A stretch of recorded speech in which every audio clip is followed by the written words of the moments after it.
Colleagues, good afternoon from Moscow. It is a great pleasure to welcome you to our panel discussion, which is dedicated to trade, finance, and investment within BRICS. My name is Yaroslav Lisovolok. I'm a program director with the Fdi Club. And in terms of the discussion today, I think it is important that we're going to try and cover pretty much all of the main areas of BRICS cooperation in the context, I think, also of the current juncture in which the world economy finds itself.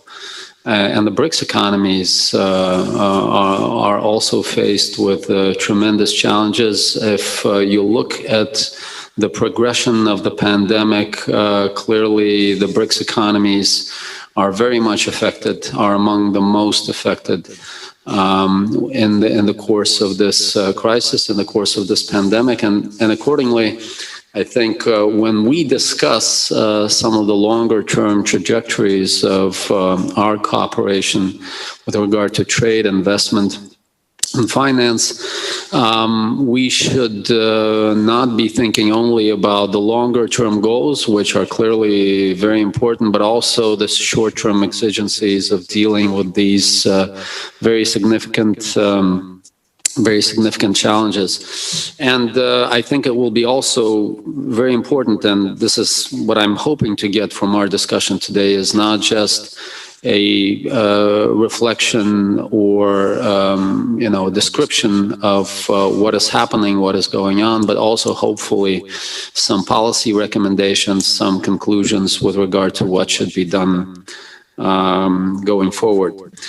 Now, in terms of the lineup of experts, I think we have the best possible setup to discuss these issues, and in particular, we have Professor Andrei Spartak, Chairman of the Committee on Economic Integration and Foreign Economic Activity at CCI of Russia, and he's also Director at the All Russian Market Research Institute. We also have Dr. Andrei Klepach, Chief Economist of the State Development Corporation Vneshekonombank. We have Dr. Renato Coelho Bauman das Neves, a researcher from the Institute for Applied Economic Research in Brazil. Professor Rupa Chanda, RBI Chair, Professor in Economics, Indian Institute of Management at Bangalore, India. Mr. Zhao Zhongju, President of Shandong University of Finance and Economics. And we also have Mr. Cyril Prinslow, member of the South African BRICS think tank and South African Institute of International Affairs. We also have amongst our panelists Professor Irina Yerygina with affiliation in GIMO and the Financial University. And Dr. Alexey Ivanov, Director of the BRICS Competition Law and Policy Center in Russia. So I suggest we start our main discussion, and let me turn now over to Professor Andrei Spartak, who I believe has a presentation to deliver. Please, Andrei Nikolaevich. Thank you much, Mr. Chairman. Yaroslav, I have a rather short overview of the results and potential of BRICS trade and economic cooperation, and some views on the new challenges waiting us ahead. Please, next slide. Or should I do it myself? Just the green button. No, I'm back, red one. Yeah, okay, thank you. Here on the slide, you see very briefly BRICS economic and trade results over the last decade. Summing up, these results are impressive in terms of GDP growth, the growth of the role of BRICS in the world economy, world trade and financial system. You see that over the last decade, BRICS really became an important player, a very important and decisive player in the world economy. And we also see that intra-BRICS trade, after adoption of current strategy for BRICS economic partnership, BRICS intra-trade growth outpaced that of the overall BRICS trade and world trade, and significantly outpaced. And under these conditions, the BRICS countries are now much more important trade and economic partners for each other. You see the figures, that's the last points of the slide. However, some problems remain. I would point out only some. The uneven growth, economic and per capita GDP in BRICS countries. Actually, BRICS community has grown lately, mostly due to China and India. However, of course, we saw considerable progress in other countries as well. Plus to that, BRICS countries are much more still oriented, despite the growth of the role of intra-BRICS experts for each BRICS country, but still they remain much more important players for the whole world. We have only a small part, a small share of BRICS intra-BRICS trade in the overall trade, and especially a very small share of intra-BRICS investments in the overall BRICS investments. Next. That's a visual side of how BRICS trade outpaced trade, overall trade of BRICS countries and world trade, especially after the year 2015. These are some important considerations for future development of BRICS. That the first point I already mentioned, BRICS became a very significant part of the world economy with growing responsibility for sustainable and inclusive development. BRICS is a very large investment donor, especially for the rest of the developing world, and therefore could serve as an integration platform for Global South. Mr. Lisawolik has scientific papers on this subject. BRICS has strong responsibility for world trade, holding 18% of global merchandise trade. We see resources in the intra-BRICS trade and economic cooperation. And therefore, this agenda in the future BRICS programs, in the coming updated strategy for BRICS economic partnership, should be stressed more, with more mechanisms and more tools to speed up intra-BRICS economic cooperation.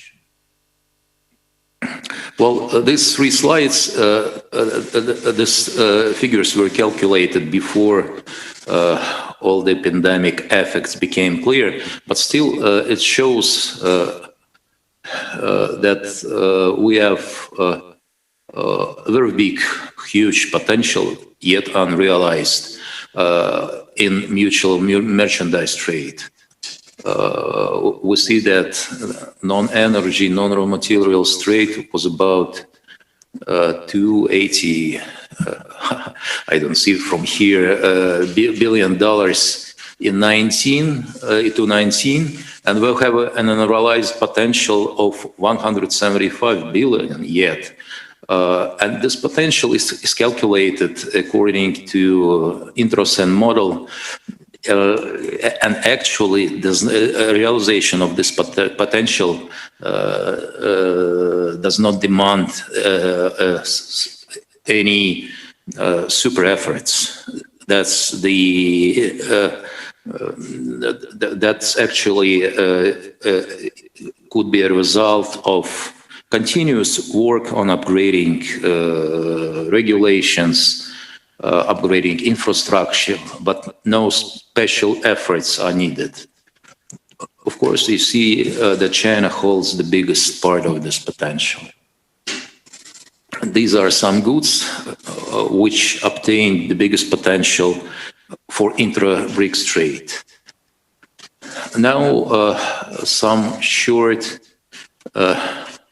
list of challenges for future BRICS trade and economic cooperation, also representing issues for further strategic action.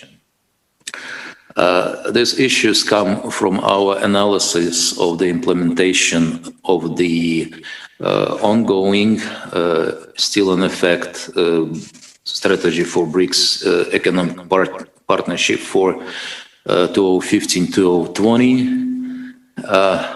We see that more efforts should be placed on specific promotion measures and mechanisms aimed at facilitating and promoting intra-BRICS economic cooperation, well, in various aspects. We see that initial efforts should be put on creating various digital tools, digital solutions, platforms for promoting intra-BRICS cooperation. We see that more efforts should be put towards sustainable and inclusive growth, with promoting trade and green goods, promoting responsible business conduct on parts of companies and banks. And we know that BRICS development banks, I think Lepch will talk about that, discuss the overall document to be signed at the high level, promoting responsible financing among BRICS development banks. We see that more effort should be put towards promotion of economic cooperation of MSMEs, involvement of remote territories into intra-BRICS economic cooperation, which is very important. What is very important is that now we have to learn to live and do business in a quite new world, under conditions of globalization, strong protectionist pressures and trade wars, extreme commodity markets volatility, and now coronavirus pandemic. The world is changing. It is clear that we have to go forward in the areas that are more compatible with this emerging new world. All this digital solution, I already told about this, learning how to communicate and do business under pressures of persistent social distancing. That's a very important factor, which we now have to take into account. We have to enhance regional cooperation, of course, not versus global ties, but in a strong addition to all these global value chains, regional value chains, regional cooperation. We have to think of the joint action to help to foster development of distributed manufacturing in our countries. Manufacturing is distributed, but technologies are common. We can share these technologies. And of course, reforming risk management systems to be ready to do business, to cooperate in the new environment. Here's some findings from what has been done by the Expert Council Russian on BRICS, what has emerged during the going in parallel with academic forum, BRICS Business Forum. Some suggestions of the expert community. On the upper part of the slide, only some figures on the current economic situation. On the pandemic, these are the latest figures of the IMF. We see that BRICS countries, the majority of BRICS countries are falling between 40%, with the happy exception for China, where GDP is expected to grow by nearly 2%. And some findings, very shortly also.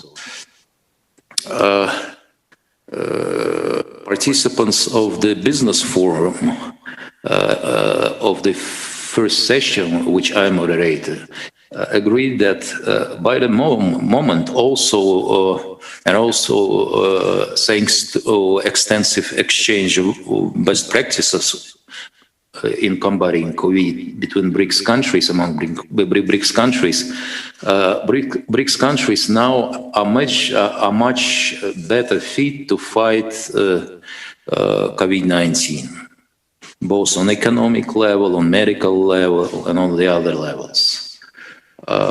Then the majority of participants expressed cautious optimism regarding future economic developments and positively estimated potential for recovery, supported by timely implemented support measures. And an interesting thing is that national forecasts of BRICS countries are, as a rule, not much, but more favorable than those of the IMF. Sometimes they differ 2 or 3 percentage points. Also, participants stress the importance of more than ever close cooperation between all the stakeholders in the national economy, in the national development. That means government, business, expert society, regional administration, and local communities. And only such cooperation can provide for substantial and comprehensive relief for people and the economy. From my part, I see in Russia that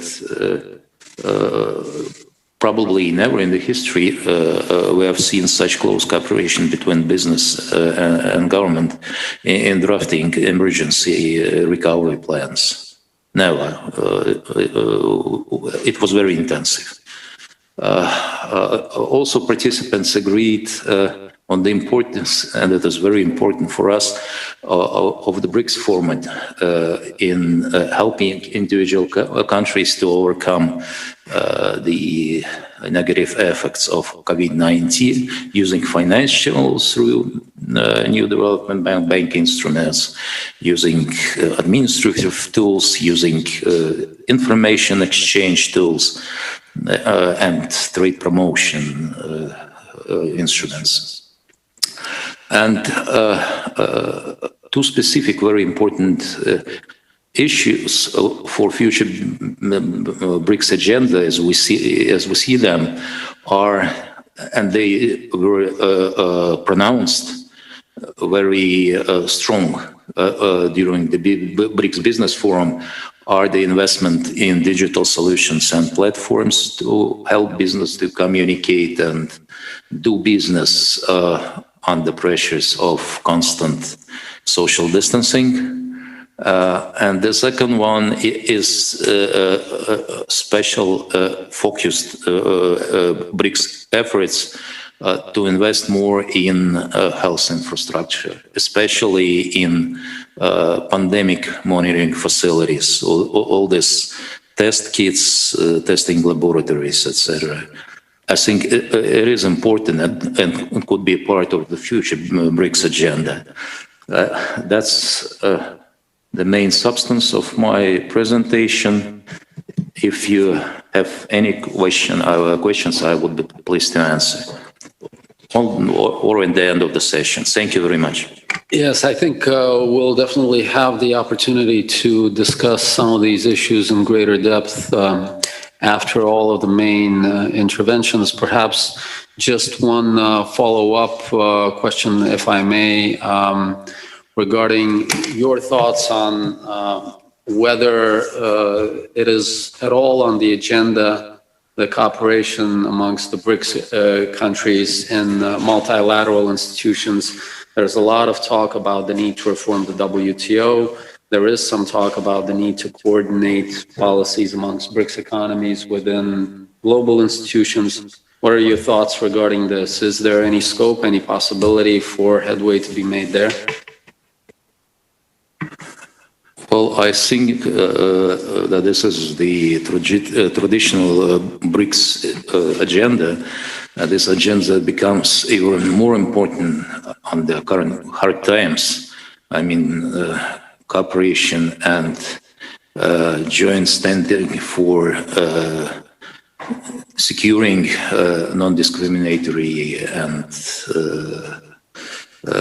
trading system, for the reform of the international financial system, for the increase of BRICS votes in the IMF. I think this all these directions of work remain very important, but I also think that BRICS could serve as if sufficient political effort will be put in this direction, BRICS could serve as an example of joint reaction, of joint action in the period of new generation crisis.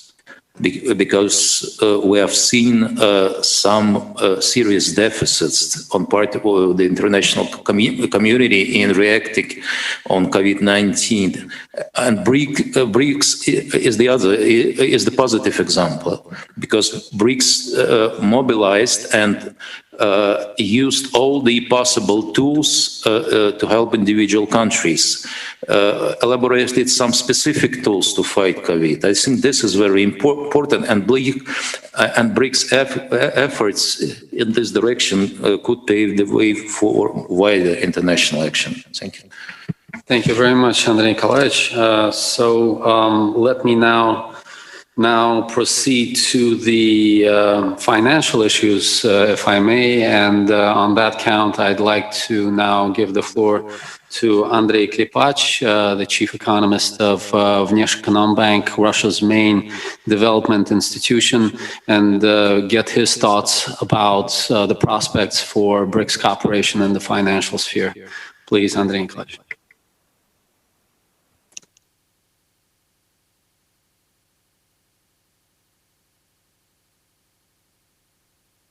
Не слышно, к сожалению. Не слышно. We cannot hear. Please switch the sound on. The sound, please. Okay. Thank you very much, colleagues. It's an honor for me to participate in such meeting. Maybe I try to present, but presentation will be in Russian. Just a minute, I should choose which one I can show you.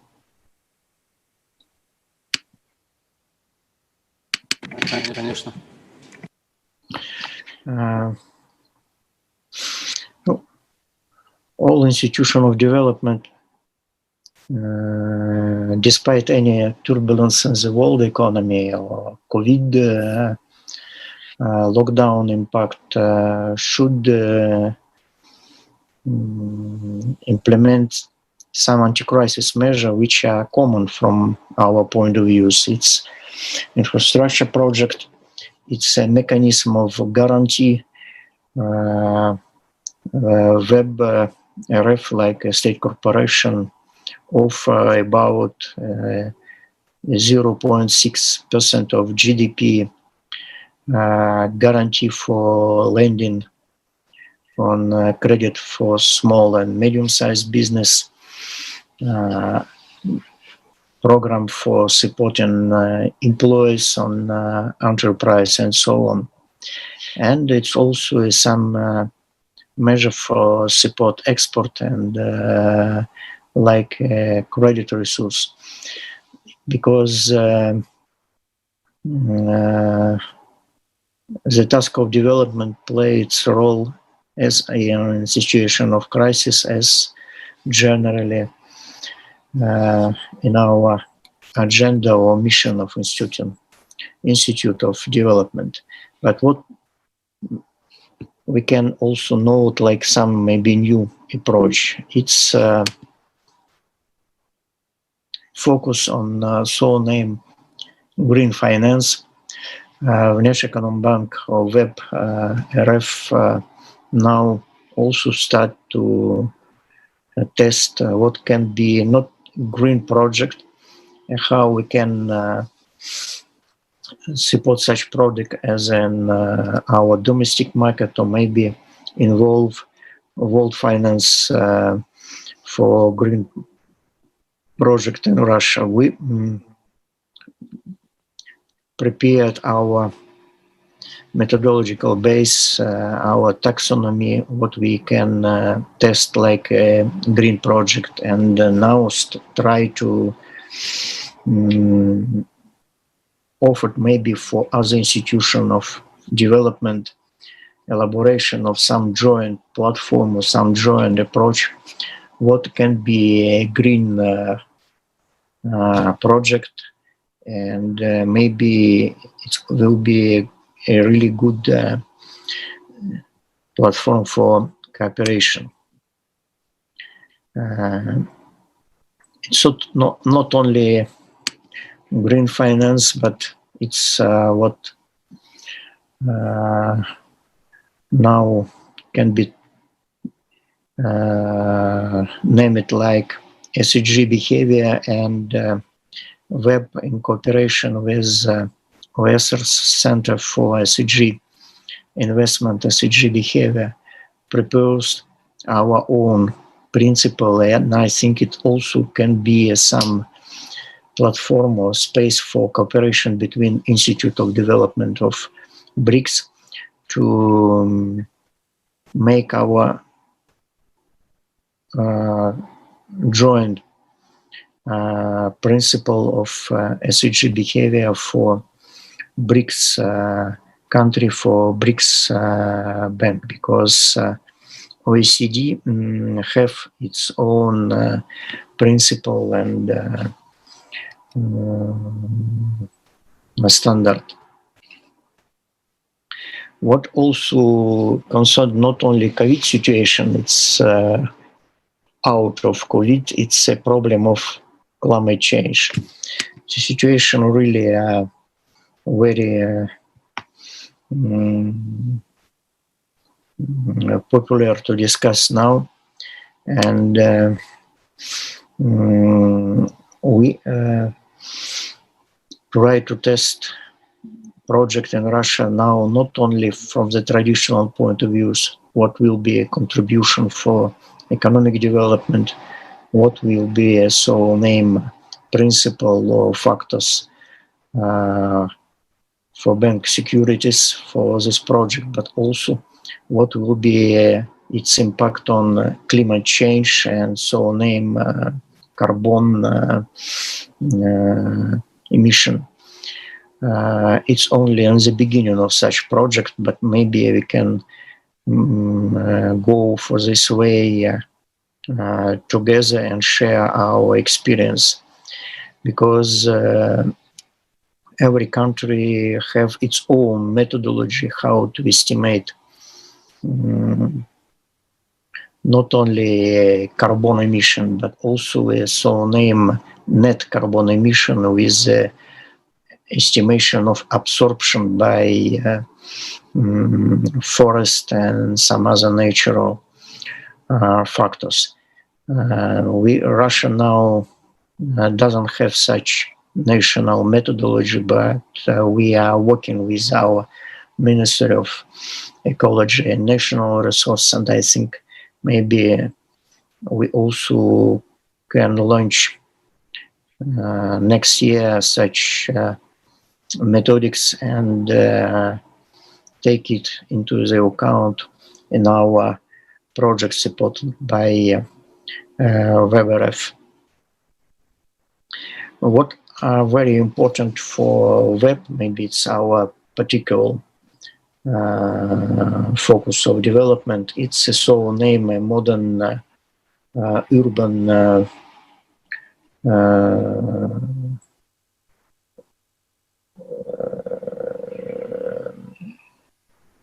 development, which includes smart city, urban tech. Bank launched some indicator of quality of urban sphere and try to support project which make such urban sphere comfortable for people. It's concerned a very different aspects. First of all, transportation, communication, digital services, and so on. And we're working with such company and finance different projects in this area. Generally, everybody should estimate what will be not our contribution for development, but also our contribution for sustainable development. Maybe like a proposal, it can be a good initiative if Institute of Development of Brics can prepare maybe every year some white book about such sustainable development, our contribution to it. We try also in our non-financial report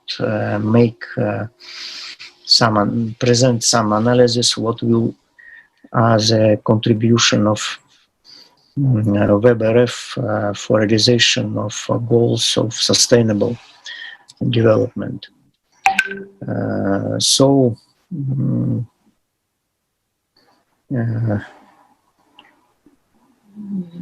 I think that we can cooperate in such areas of sustainable development. At the same time, so what our government presents, it's not only WebRF, but other institution of development like FPI, it's Fund of Direct Investment, finance production of test and new vaccine, anti-COVID vaccine, and we hope that also some cooperation with other or BRICS institution of development can launch production of such vaccine not only in Russia but in the nearest future in other BRICS country, and try all of us to fight against COVID or maybe as a potential future pandemic. So I think that we can discuss really not only our volume of assets or volume of our project, but really such qualitative aspects like production or financing of production, vaccine, healthcare infrastructure, or ecological green project. Thank you very much. It's my brief contribution. Nikolaj, thank you very much. I think this is precisely what we were looking for, specific recommendations, which I hope the organizers will take note of. And hopefully this, I think a lot of these very useful suggestions will be conveyed to the authorities of the BRICS countries. So let me now pass on the floor to Dr. Renato Coelho Bauman das Neves in Brazil for his insights into what we're discussing, please. Thank you. Good morning and good afternoon for you all. Let me start with some general considerations with regard to trade. To start with, the BRICS has always been a joint project aiming at influencing global governance not a trade agreement, but participating in a group with such weight and characteristics should facilitate the changes in the composition of trade flows with South-South relations, stimulating trade in more elaborated products. These remain as one expected outcome. As it turns out so far, there are at least three remaining issues. First, differences in trade patterns remain. China exports mostly manufactures, India a good deal of services, Brazil, Russia, and South Africa remain strongly focused on natural resources. Competitive advantage matters, of course, but we would have expected that we should be able to dynamically alter this scenario. Second, trade barriers remain among the 5 countries, and this is a very sensitive and unsolved issue. Third, geography matters. The chances of Brazil and South Africa having significant participation in productive value chains with the other 3 countries are not so big due to geographic distances. It's not to say that it's zero, but it's quite limited, the chances of having a comparative, strong participation in those value chains, productive value chains. Hence, a more open trade among BRICS can play an important role for supporting the recuperation of economic activity in the post-pandemic period, which is what we are aiming at. And more than that, the year 2020 has shown other dimensions that should be increasingly explored by the group jointly, such as e-commerce and trading services, and 2 areas that have strong impact on the domestic economies of the 5 countries.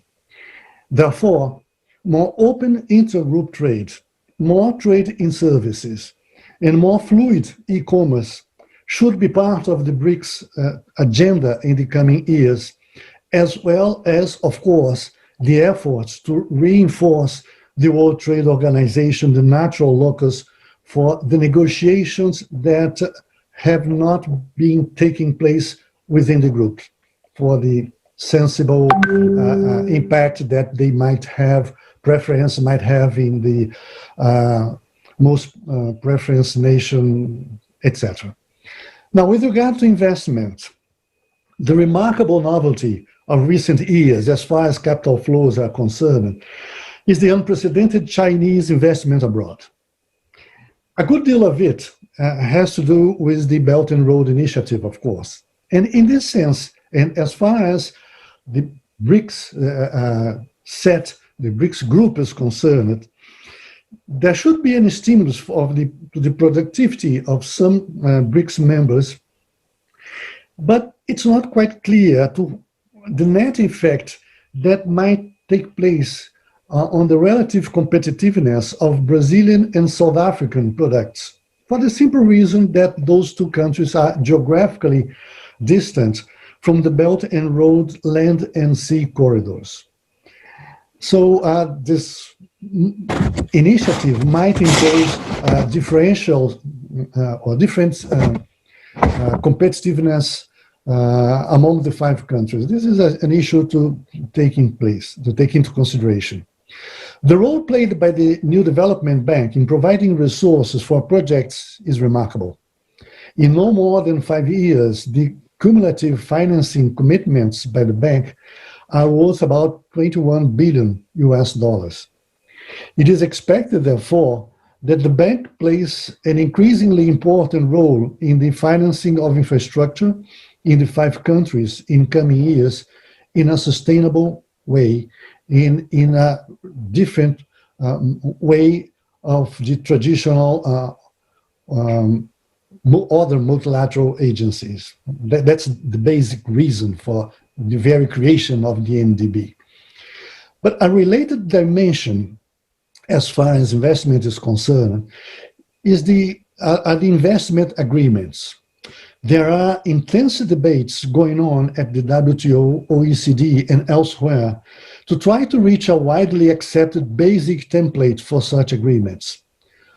This subject should be emphasized and directly considered by the BRICS in order to build converging positions in multilateral debates. That's directly related to the basic reason for creating the BRICS, influencing global governance. So in summary, most economies rely upon foreign trade and the inflow of foreign direct investment as important tools to help surpass the strong negative impact of the coronavirus pandemic upon economic activity, be it in terms of broader access to health products or in terms of making available the resources needed to finance economic growth.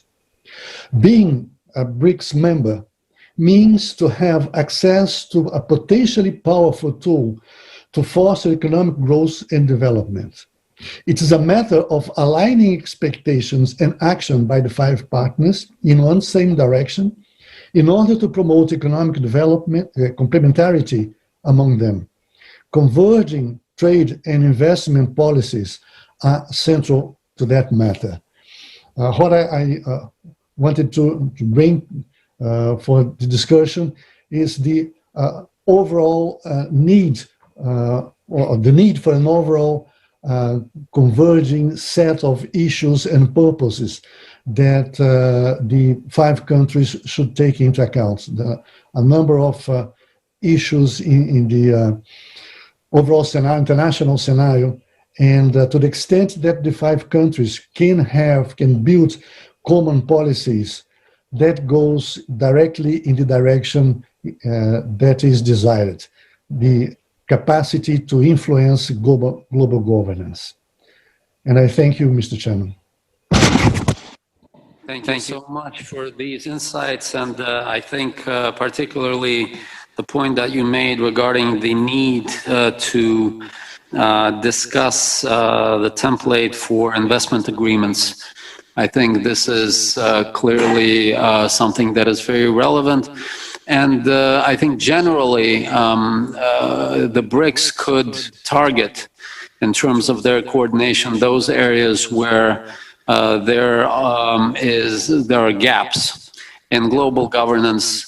And clearly one of such gaps, just as you said, is precisely the regulation of investment flows. This is something where perhaps the BRICS countries could indeed take the lead and provide support to regulation of these issues at the global level.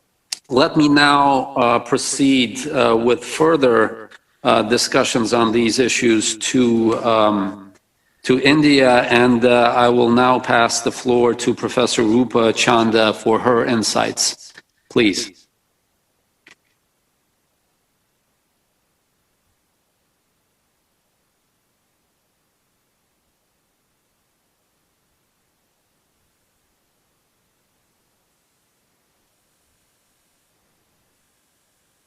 Can you switch on the mic, please? It seems that you're muted.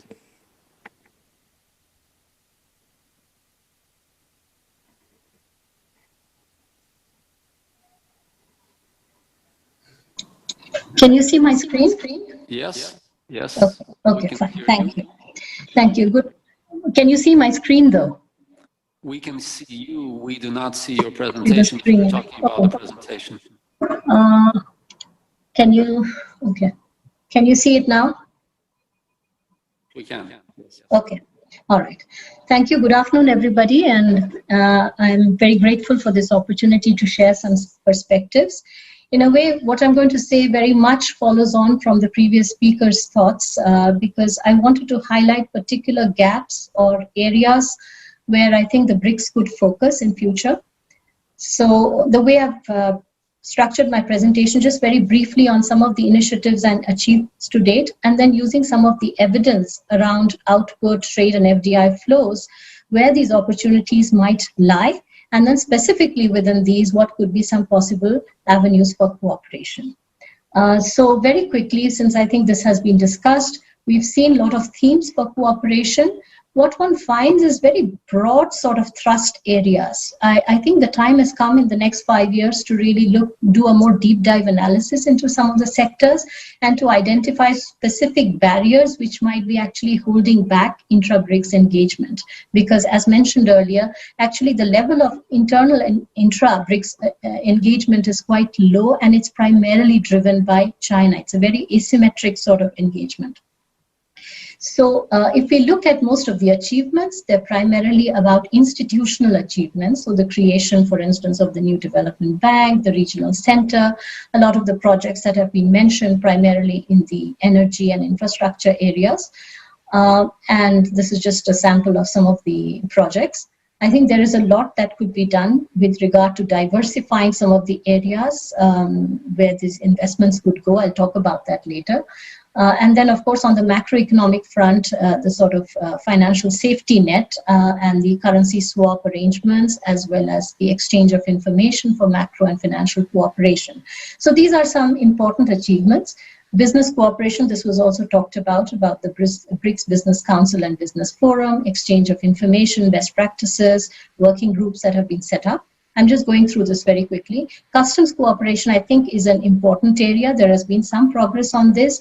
Again, more of sharing of best practices, implementation of the trade facilitation agreement, some administrative sort of cooperation. And then cooperation in international forums, though I would say here there are differences. For instance, recently some differences regarding the IPRs and access to essential medicines between India and the other parts of the group and Brazil.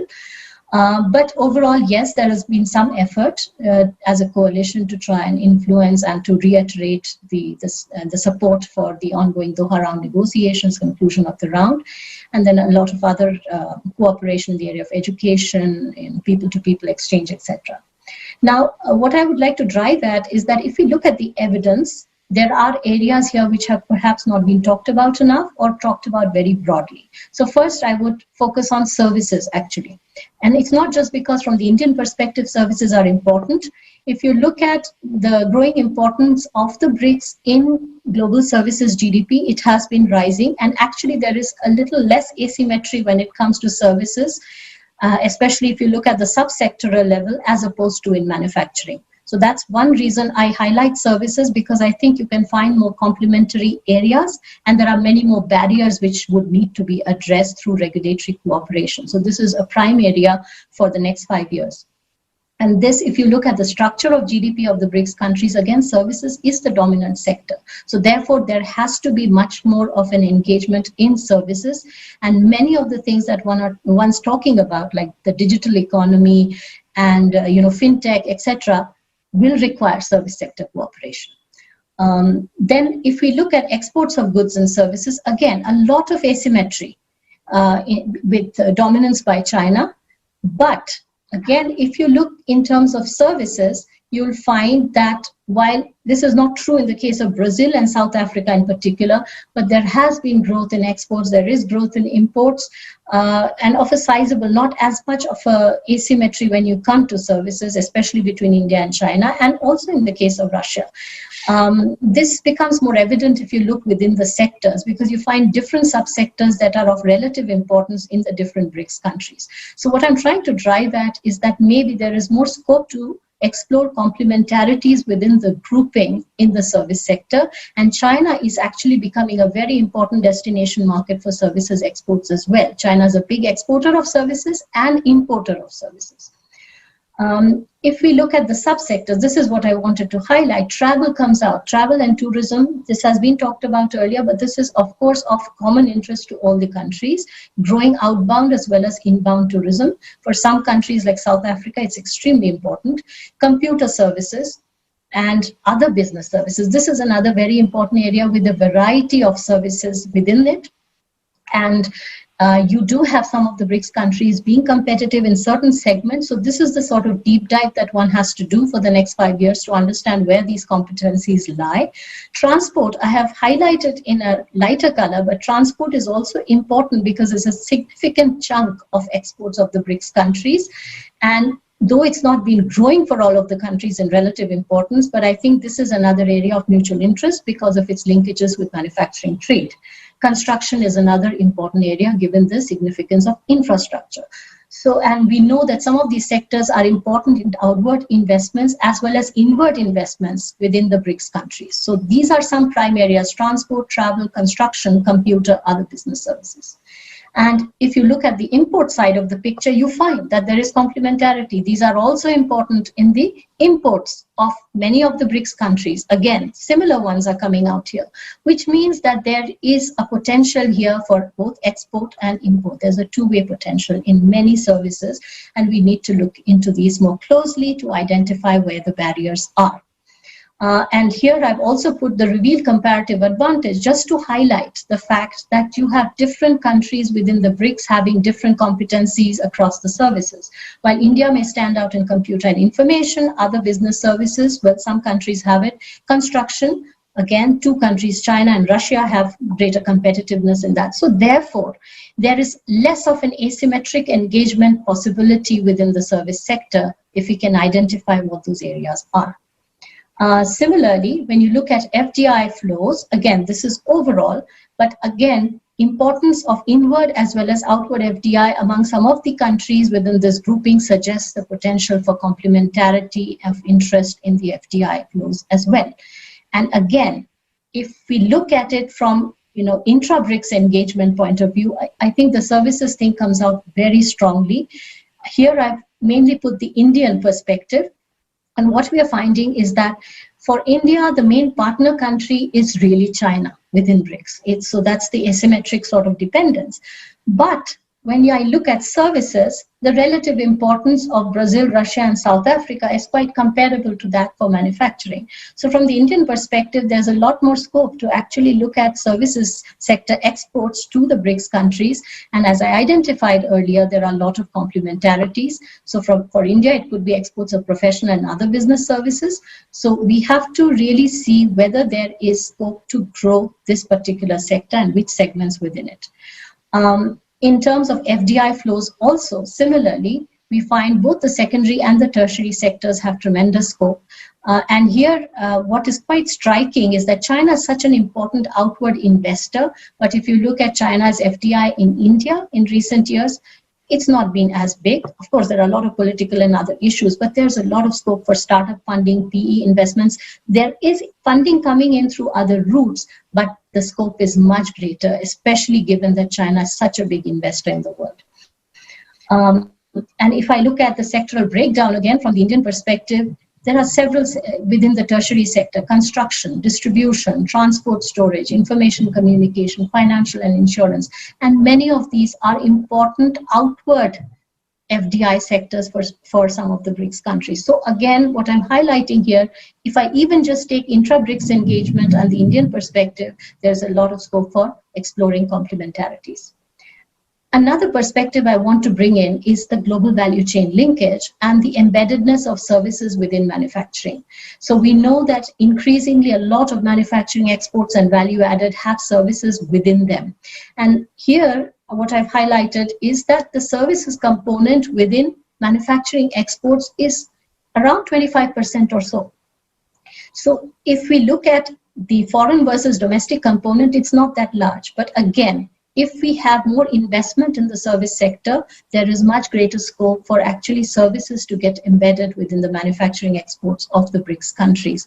So here's another avenue to explore, which is integration through services, value-added linkages in the manufacturing sector, logistics, transport, finance, other business. These will automatically help also stimulate manufacturing trade. So the main takeaways that I have from looking at the evidence is that the progress has been more on institutional mechanisms. It's relatively asymmetric. Of course, the sizes of countries, the growth prospects, and so on have contributed, but there are clearly new areas which could be looked at: services, FDI, again, including in the tertiary sector, and servicification of manufacturing, keeping in mind the importance of production networks. Now, specifically, what would I suggest for areas of cooperation? In services, I would say think about trade facilitation in services. Just like trade facilitation in goods, there was a proposal in the WTO on this. There are a lot of behind-the-border barriers in services. I think regulatory cooperation in this area is a must. And Again, when you look at services, because the modalities for services trade are so many, we'll have to look at these in terms of areas of common interest, but the spin-offs have to be considered. There's a lot of spin-off from service sector cooperation in terms of digital trade, financial services, health, for instance, now R&D, clinical trials, testing, diagnostics, and data collection and data sharing is a must because services trade and FDI data is not so good. In the FDI area, again, business environment related barriers are many in the BRICS countries. And again, looking at specific sectors of common interest, one would need to work on those barriers through regulatory cooperation. I just highlighted here to make the point that services trade is much, much more restricted than goods trade. If you look here, logistics, one very important area for cooperation, air transport, courier, computer, all of these are the services trade restrictiveness indices of the OECD, which show that the BRICS generally have higher barriers in some of these very key sort of critical services, which make a lot of difference for manufacturing cooperation and trade as well. And similarly, on doing business rankings, again, on many of the parameters like starting a business, registering, paying taxes, etc., the BRICS don't necessarily come out very strongly. So again, another area for cooperation, if you are really going to look at FDI-related cooperation or furthering engagement through investments, one will have to address some of these issues. And again, coming to FDI restrictiveness, if you just look here between manufacturing versus the tertiary sector, we see immediately that the tertiary sector has many more restrictions, and many of the ones I've highlighted, like transport, business, financial, have very high restrictions. So again, these are things that will have to be discussed. Digital trade, we've talked about. Again, the BRICS actually come out more restrictive on digital trade. The indices show that, especially in terms of infrastructure and connectivity. So again, is there scope for cooperation in terms of digital platforms, investment in the infrastructure using your NDB? On servicification, I think there are some very interesting areas to look at services value added, like ICT in automotives and electronics, R&D in health, energy, telecom, etc. Other business services, which would serve a whole range of manufacturing products, and of course, logistics and distribution, which are embedded in the value chain of any manufacturing. And within these, what I would recommend is that there are already particular areas where there is focus, like startups, MSMEs, and e-commerce. Try to align some of these initiatives with the interests of such sectors or enterprises. So, how can you look at cooperation in digital technologies or information sharing, and how will it benefit startups? What can you do in terms of linking MSMEs in these countries to the lead firms or the larger players and getting them into the regional value chains or the BRICS value chains? And what are the existing instruments and platforms that are already there? Some of the countries already have bilateral and plurilateral agreements. There are industry forums. So try to embed a lot of these ideas regarding services cooperation, regulations, and barriers in services through these existing forums. So to conclude, what I would say is the next 5-year agenda has to look beyond the broader issues, go deeper into the sectors, understand the intersectoral linkages. And I have identified 3 particular issues: services, servicification in manufacturing, and looking at FDI trade linkages. Thank you. Thank you very much, Professor Anda, for a brilliant presentation. I think it has a tremendous wealth of conclusions and normative prescriptions that will be very useful for policymakers going forward. And I think the emphasis on services being a potential area of trade facilitation and greater cooperation amongst BRICS is a very pertinent one, especially in the current crisis when it is precisely the services sector that was significantly affected by the pandemic, by the crisis. So let me now turn to China, to Mr. Zhao Zhongzhu, for his insights into our topics, please. Good morning, all.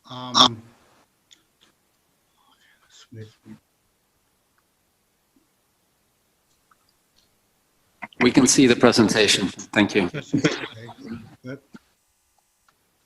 Oops. Dear colleagues, good morning, good afternoon, and good evening. Well, thanks for Russia for your chairmanship and the start of the next 5-year strategy for BRICS economic partnership. I would like to highlight, well, the BRICS countries have always adhered to the principle of seeking common ground while resolving differences and being open and inclusive. The BRICS economy aggregate has been continuously increasing. My colleagues, have demonstrated that. And the global economy is struggling. The COVID-19 pandemic, the rise of international unilateral protectionism, the pressures from the developed countries and the reform of world economic and trade rules. And the BRICS countries could strengthen their economic, trade, and investment cooperation, give full play to their respective advantage, and maintain the stability of the industrial chains, which is the key to overcome the current economic problem. Actually, I'd like to highlight the 4 major challenges facing the BRICS economic and trade cooperation. Number 1, the world multilateral trading regime is experiencing difficulties, especially when we have the recent trade friction together with the sudden global pandemic. Obviously has highlights the happinesses and the powerlessness of WTO, as well as the increasing fragility of the multilateral trade regime. Under such international environment of anti-globalization, the BRICS countries are encountered with tough challenges for further cooperation. But in the past, the cooperation among the BRICS countries have worked actively and cooperatively to push ahead with our initiative and agenda, and then the WTO and the multilateral trading system could move on. So now we face off these challenges of the anti-globalization, maintain the effectiveness of multilateral trading system, and joint development is a task for our BRICS members. Number 2, the digital economy and the digital trade are facing challenges. Especially the lack of a digital economic supervision and unified coordination among different countries has certainly boosted the widespread digital trade barriers. So then for our BRICS countries, we should do our best to coordinate. And then number 3, the BRICS own reform and open up are still hurdles. And when actually participating in the economic globalization, the BRICS countries are struggling against many inherited structural problems, facing external challenges at the same time. And I would say, according to the data of Doing Business 2020 released by the World Bank, although BRICS countries have been greatly improved in recent years, but China and Russia rank number 31 and number 28 among the world top 50. So we are still have the big rooms for improve our business environment. And number 4, the COVID-19 has cast a shadow over economic growth, and has brought down the global trading system. And yes, we can find this is the performance and the aspiration for the future. And according to the recent IMF forecast, Russia, Brazil, China improved, and especially China, we have the positive both trade and the economic cooperation and the economic growth. But we still face this tough the challenges. This is the recent the forecast. I would like to propose the road of BRICS economic and trade cooperation and the countermeasures. Also, the 4. Number 1, based on the multilateralism, deepening development and promoting practical cooperation. And so then first is the building BRICS strategic partnership that we have this 5-year plan.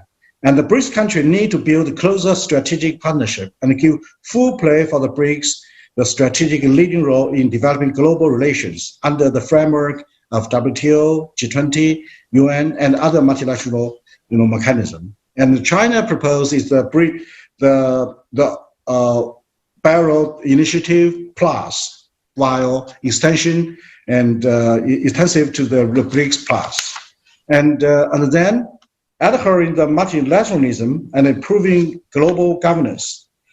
At the present, due to the fallout of the populism in the developed countries, the political turmoil in Europe and the United States, the global COVID-19 pandemic, global geopolitical present a complex condition which heightened the risk of global economic recovery while still in its deep adjustment. On the whole, the global governance fell into a difficult pattern. And number three, the BRICS continue to deepen the practical cooperation. And actually, a considerable space for structural rearrangement and further expansion in the future among BRICS countries in their economic cooperation. Where we exist the big space, especially in view of the strong energy complementary amongst the BRICS countries. All members should strengthen internal coordination and communication regarding to the industrial standards, especially when the demand and supply in energy fluctuate frequently in the world market. And the second is innovating the new model of the digital trade and advocating inclusive trade. And based on the developed countries, innovate and to lead the digital trade rules and to push ahead the establishment and e-commerce cooperation support system with the BRICS countries. And also co-build e-commerce sharing platform and to advocate inclusive trade. Number three, strengthening the internal foundations and the coordination is on reform and open up.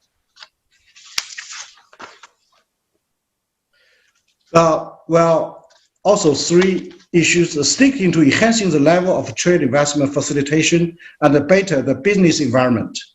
It's of great significance for the 5 countries to make joint efforts to lift the level of trade facilitation and to perfect the business environment and around the key environmental factors such as market, the government administration, legal system, and communities. In addition, infrastructure is a crucial prerequisite for attracting foreign investment. It could be suggested that the BRICS countries should deepen on the financing platforms such as Asian Infrastructure Investment Bank and the Silk Road Fund to build a modern international transportation network of 3 dimensions to serve as a sound, hard environment for investment. And number 3 is the strengthening the system construction and policy communication. Number 3, the accelerating the construction of the free trade zone in the BRICS countries. They surely need to deepen the consensus of developing a free trade area within the BRICS countries. Considering their diversified appeal to the trade development, BRICS countries should carry out the pilot research on these free trade areas together with some regional free trade agreements such as the RCEP and among others. Honestly, all aspects of all levels of measures applied to BRICS economic and trade cooperation can be practiced in the pilot platform in the free trade zone from A to Z. And there's number 4, the strengthening multilateral economic and the trade cooperation in the field of health and medical treatment. Well, the economic and the trade cooperation among BRICS in the medical and the health field could become the concentration of the cooperation in the future. For the international trade relating to these such needed medical materials, drugs, medical equipment, and devices, the BRICS countries should open a special green channels, simplify the import and export procedure, and ensure the orderly flow of medical resources among these 5 countries. So for the future prospects, the BRICS countries stay at a similar stage of development with average gap between them, among them, and the developed countries such as the United States in the world trade system and the global value chains. China will continue to implement the roadmap of the strategy for the BRICS Economic Partnership, and the China Open Up was expand on all fronts. The BRICS Plus, the Belt Road Initiative should be qualitatively developed, complementary to each other, and effective link up to each other so as to frame an open world economy and to perfect the global governance system. This innovative cooperation mode of the BRICS Plus Belt Road Initiative is conducive to broaden the cooperation of BRICS countries, integrating their advantage resources, carry out practical cooperation, accomplishing policy dividends and synergy effect, and promoting BRICS countries to jointly seek long-term sustainable and stable development. Thank you, Mr. Chairman. Thank you very much indeed for this great presentation, and I very much share your views regarding the importance of such innovative initiatives as the BRICS Plus. I think it harbors tremendous potential. The initiative that was launched by China in 2017, we're only at the beginning of realizing what the true potential of this initiative may be, and I think it could be a very important source of not just creating new platforms across the global south, whether on the FTA front, just as you suggested, but also with regard to the potential platforms for national and regional development institutions. I think this is tremendously important. Let me now pass on the floor to our South African representative, Cyril Prinslow, for his insights into our discussion. Please. Good afternoon, colleagues. Can you see my presentation? Yes, we can. Perfect. Good afternoon, colleagues. Good morning and good evening as well. It's really a pleasure to join you again this year, and thank you so much to the organizers for still allowing us to have this discussion even under these trying times. I think my very brief intervention today will talk to the growing nationalization we've seen on GVCs. I think we heard yesterday in particular from Samir Saran, talking about, growing nationalization across countries and the impact that has on global value chains. I think some of our colleagues also here on this discussion today mentioned it in different forms, whether it's anti-globalization or protectionist measures. But reality, essentially, what we talk about is, countries, particularly multinational corporations in North America, in Europe, looking to reshore production facilities, reshore production activities back to their countries of origin.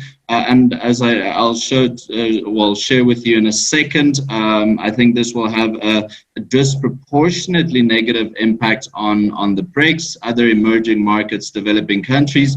And that's why I think we do need to reflect on this. And in line with the suggestion of our chair, I'm going to make about 5 policy recommendations on how I think the BRICS can counteract this negative trend and address it, as we see they're both at a intra-BRICS cooperation level, so amongst ourselves, but also how we can use the BRICS as a collective, as a bloc, to counteract this growing negative global trend. Now maybe just to start off, I think, again, one of the things that the pandemic has done is expose the shortcomings in global value chains. Certainly, well, in the global economy, certainly in the way production facilities are structured. Of course, we saw significant supply and demand disruptions in the short term. I think we can expect these to continue into the medium term as we see second wave of outbreaks in different geographic areas across the world. But of course, again, as I mentioned now, this kind of reshoring of production chains, production facilities, Obviously, it's a trend that started, of course, before the pandemic, but certainly, in 2020, we see this trend accelerate. Apologies. I think the last 2 points I make there is this nationalization of GVCs is driven by two key factors. The one is politics and geopolitics.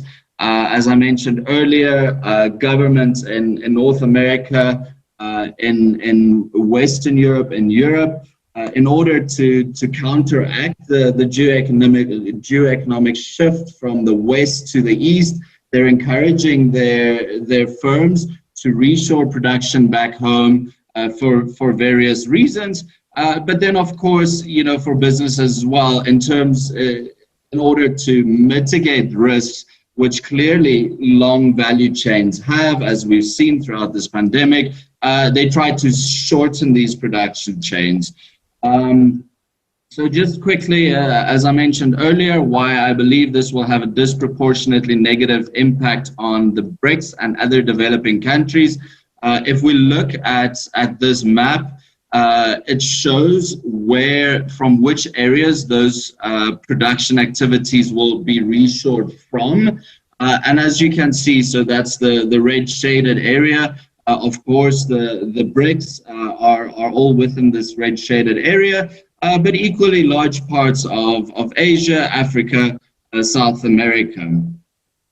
Why do I say this reshoring is bad? Well, firstly, it will lock developing countries out of GVC, so we won't have the benefits of capital flows, access to international markets, human capital, knowledge, etc. Of course, we've seen the supply and demand challenges we face in terms of shortages of critical goods. This will create inefficient production across value chains, which of course have a negative welfare effect. I think importantly also, as I mentioned earlier, there's a strong geopolitical dimension to what's happening here. I think certainly we face the risk of seeing a polarized global economy, which I don't think is in the best interest of the BRICS, developing countries, or the global economy. In terms of recommendations, how the BRICS can counteract this negative trend, how they can address it. Firstly, if we focus on intra-BRICS cooperation, I think the first point I make there is that, as the BRICS, as a bloc, we've always been able to rely on, the ideational power of the blocs coming up with new ideas, new ways of doing things. And certainly, I think here we need to, within forums such as these, amongst scholars, academics, really apply ourselves to see how we can build inclusive value chains, so value chains that facilitates more technology transfer, skill transfer. I think the point I make there, this leads to more inclusive benefits for workers and broader society. So certainly I think we need to apply ourselves towards that. Secondly, as some of our other colleagues have mentioned already, investment, despite significant trade growth amongst the BRICS, investment often lags behind. Of course, this year, Russia revises the 5-year strategy on BRICS economic cooperation. And certainly, in my mind, investment, as some of our other colleagues have also suggested, should be absolutely a central pillar of that strategy. How do we do that? Certainly, I think we need to look at some mechanisms that can facilitate investment, whether it's to de-risk intra-BRICS investment, whether it's incentive programs, or promotion of joint ventures between BRICS businesses. These are certainly mechanisms I think we should try and use. And then lastly, I think, as our former colleague also just said, BRICS Plus has always been a big part of the conversation. I think in order to strengthen value chains in the BRICS, in other parts of the global economy, certainly we must leverage our strategic positions in different parts of the global economy to try and pivot into those markets, whether it's through Mercosur or in the case of South Africa, the upcoming African Continental Free Trade Agreement. Obviously, production facilities can't be concentrated in one location, and certainly we need to look towards these regional trade agreements to enhance our cooperation.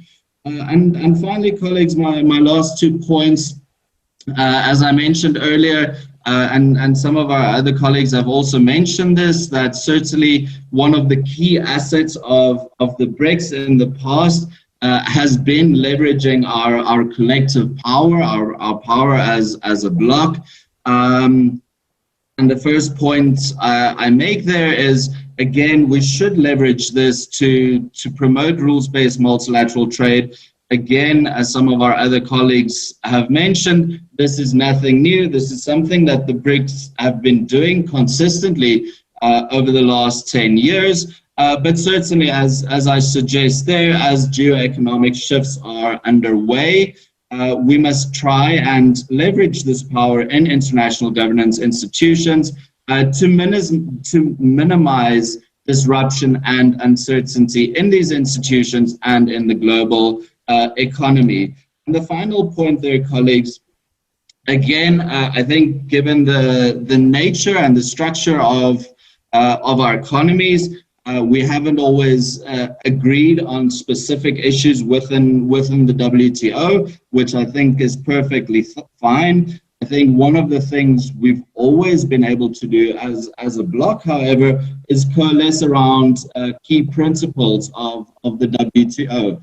The importance of the WTO, importance of the DSU policy space for developing countries.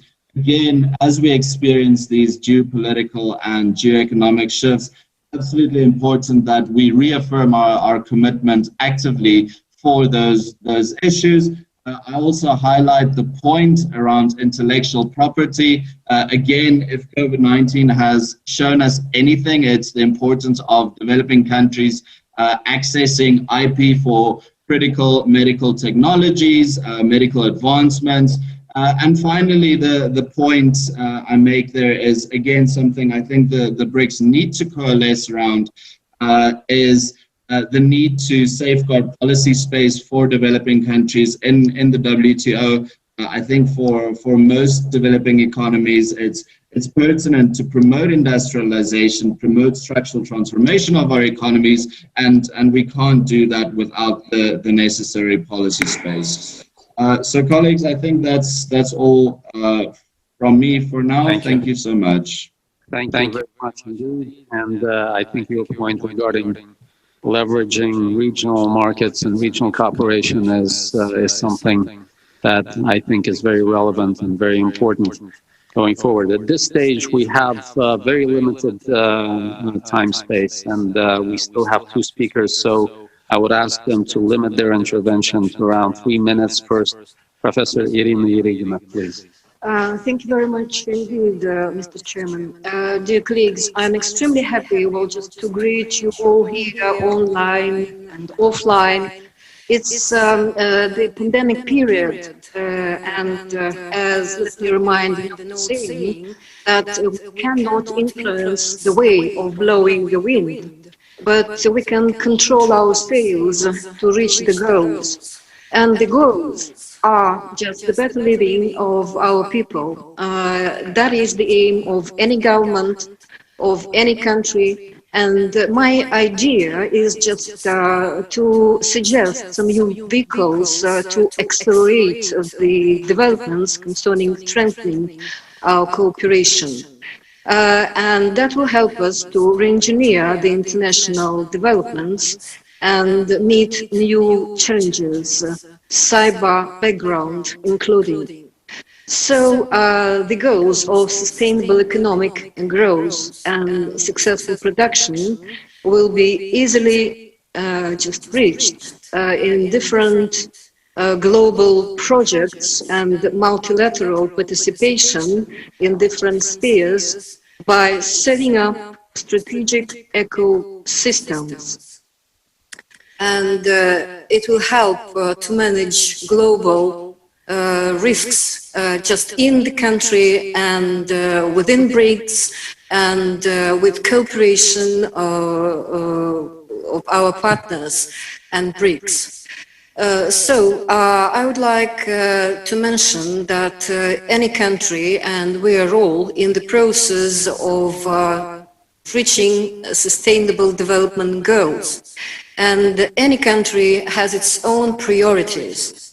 And within these priorities, it can be a lot of preferentials within setting up ecosystems in most developed and most important fields at the moment of cooperation between our countries. Here they are, and the priorities of the countries is just the vehicle of developing such kind of ecosystems within the partnership in technological areas including, because that is the way of meeting professional challenges on using multilateral administrative reserves within the democratic approach of cooperation between our countries. And as the technical assistant within these ecosystems, with participation of financial and industrial institutions, can be at stock exchanges, the alliance of the stock exchanges as the essence of the direct financing of projects, and as well as the financial institutions with BRICS participation that are the background of indirect financing in different fields and with different instruments that can be used. So I would probably suggest the development of different types of cooperation on the technical basis using the principles of WTO, and there is the business to business, business to customers, government to customers, and so on and so forth cooperation. There are different spheres of using banking facilities within the ecosystem, and there are some good examples in our countries. And I can consider that open banking facility is the priority within that. That can help to manage relationship between different entities of different countries, the partners of BRICS. But the most important thing that the bank will exist, and it will be the resource for any strategic project or just multilateral projects within BRICS. So there is no cyber hunting. There is the new challenge for ecosystems with participation of analytics, investors, integrators, customers, vendors, so on and so forth. And the essence of my just small invention is just to suggest something concrete. There is a necessity of a new concept of cross-border secure information interaction. The international software roster that is of a need. The concept of a single cyber platform. It will help just to implement all those ideas that were suggested today within strengthening our cooperation. That will help to develop the ecosystems in the priority spheres of our cooperation, and backed by the single payment area just by national currencies. Thank you very much indeed for your kind attention. Thank you very much. I think pretty much we're talking about the different concept of what alliances can look like. I think this is fascinating and something to explore in greater depth going forward. Now to Alexei Ivanov. If you can do it concisely to be possible. Thank you, Yaroslav, and thanks for having me. Actually, we are now leading one of the projects, which is project of practical cooperation within BRICS, and it's focusing on enforcement I wouldn't say unification, but I think a convergence of approaches in enforcement in competition law and policy sphere. And Competition Law and Policy Center of the BRICS countries was established back in 2016 in St. Petersburg. At that time, heads of the BRICS competition authorities signed an agreement, memorandum of understanding, and our function, academic function within this setting, is to support BRICS competition authorities with some sort of advice, policy advice, academic advice, so that they can advance in the current changing circumstance of the global economy, digitalization of global economy, globalization of global economy, all those challenges which global economy is facing right now, and especially important for BRICS countries, we can help to go through together more efficiently. And so our main goal is basically to help competition authority to see how to make those global value chains more inclusive, how to tackle new digital, challenges for development of the market economy, and basically build more inclusive and fair marketplace where BRICS countries can prosper. We recently published a report which is prepared collectively by academic communities of the BRICS countries. Number of universities participated in this work. It's devoted exactly to the digitalization of the global economy and how competition law and policy has to, transform itself, and how it has to react to those challenges of the digitalization of the global marketplace. This report is published on our website, bricscompetition.org, and I encourage everyone to look at our website and see the report. The report is rather long.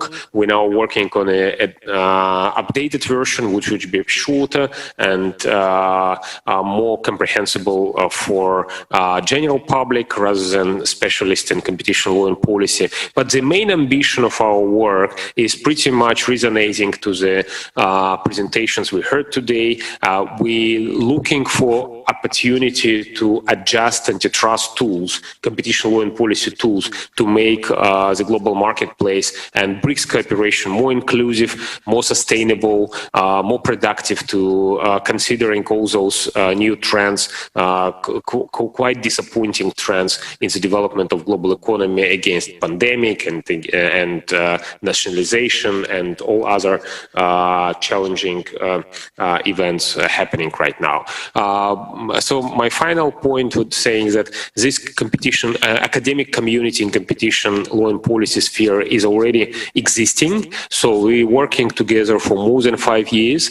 If you don't mind, I just name universities which participate from the BRICS countries. From Brazil, we have FGV, both two campuses from Rio and São Paulo. We have INSPE, which is a leading academic economic school in Brazil, based in São Paulo. From South Africa, we are working closely with the University of Johannesburg and the University of Cape Town. In China, we have two partners, Shanghai Jiaotong University, Koguan Law School, and University Sun Yat-sen, which is based in Guangzhou. And from India, we're partnering with CATS International, which is a think tank and advocacy group promoting fair and more inclusive marketplace and defending consumers, and also a national economic school, I think it's based in Bangalore. So these are our main partner. It's already a network, and we really expect that academic format of cooperation in the BRICS countries would prosper and advance in all those spheres which are important for BRICS inclusive development and sustainable growth. Thank you very much. Thank you very much indeed, Dr. Ivanov. And our time is up, unfortunately, so I have to very briefly sum up the discussion. Basically, this is, I think, the first session that I ever moderated that is so replete with normative prescriptions and concrete recommendations. I think this is just spectacular. And I want to thank all of our participants. I think some of them, some of the proposals, including the ones that relate to the possible cooperation amongst development institutions, what Mr. Klipach was talking about, the knowledge bank proposal for reports on sustainable development, very important points made by other speakers regarding the elaboration of an investment template for BRICS cooperation, particular emphasis on cooperation in the services sector, including trade facilitation, the importance of developing the BRICS Plus framework and pilot research to be undertaken in this area, and very interesting insights into value chains, leveraging regional markets, re-engineering alliances, and looking into the ecosystem type networks of cooperation, and of course the legal network, common legal network that is to be created amongst the BRICS countries. I think all of these are very relevant, very topical suggestions. And let me again thank all of the speakers, all of the viewers for their participation, and wish everybody all the best in these challenging times. Thank you very much indeed.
Давайте начинать. У нас тут полный аншлаг в аудитории.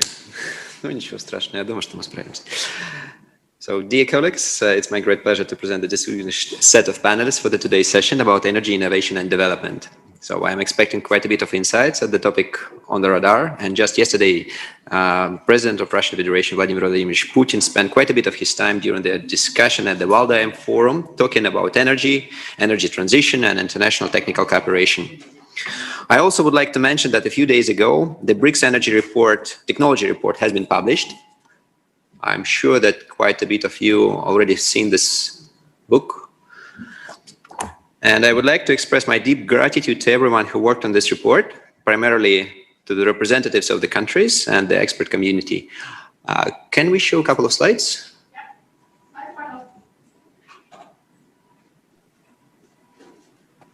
I will very quickly go through the keynotes for this report. So all BRICS countries participated in this survey to identify the focus area, the potential focus area for the technical cooperation between the BRICS community. So more than 60 companies from China, Brazil, South Africa, and Russia, and India, of course, participated in this survey, where we covered more than 500 potential technologies for the next 15 to 20 years. And as a result of this survey, more than 90 technologies have been identified as a potential focus area for the international technical cooperation in the BRICS Union. So if you would like to go into details, I really recommend you to review the booklet, and this booklet is going to be widely distributed among the BRICS community. And the idea that after this report and this report together with the BRICS Outlook were the first report that were accepted unanimously by the BRICS community. So I'm sure that they're going to be ongoing work in this direction. And what we foresee is that, during the ministerial committee, this has been accepted, that there will be a few working groups organized in 2021 to continue technical cooperation in the identified directions. And the idea is to lend the ideas to the practical cooperation, identify the specific work where we would be able to start practical activities. By practical activities, I mean that we need to start working on the directions that have been identified as the most suitable for the Union. So I hope that as a result, we will widen the nomenclature of the specific equipment and technologies, specific set of the best practices available for the all countries and beneficial for the well-being of the citizens. So let me just show this slide where we summarize the competences and the needs of the BRICS Union. So this is just a brief summary what have been presented from the expert community of those countries and by the wide discussion of the experts on the BRICS Union. And the potential benefits, so we do expect that as a result of the widened technical cooperation, we would be able not just substantially reduce the greenhouse gases emission, but we substantially increase the flux of the goods between the countries, substantially improve the safety factors in the all energy and fuel complex, and increase the operational efficiency. And of course, right now we see the two ongoing trends, the trend to increase the operational efficiency, and in this sense we can highlight that the Industry 4.0 is one of the key elements of this direction, and of course the energy transition. And I'm sure that we're going to be discussing those two topics widely today. I hope that it's not going to be just a presentation. I hope that it's going to be a really live discussion with plenty of insights. So just to start, I would like to mention that approximately 60 years ago, the distinguished economist Robert Solow mentioned that, and actually not just mentioned, but proved that the key point for increased rate of economic development for the countries is the organizational technical innovation.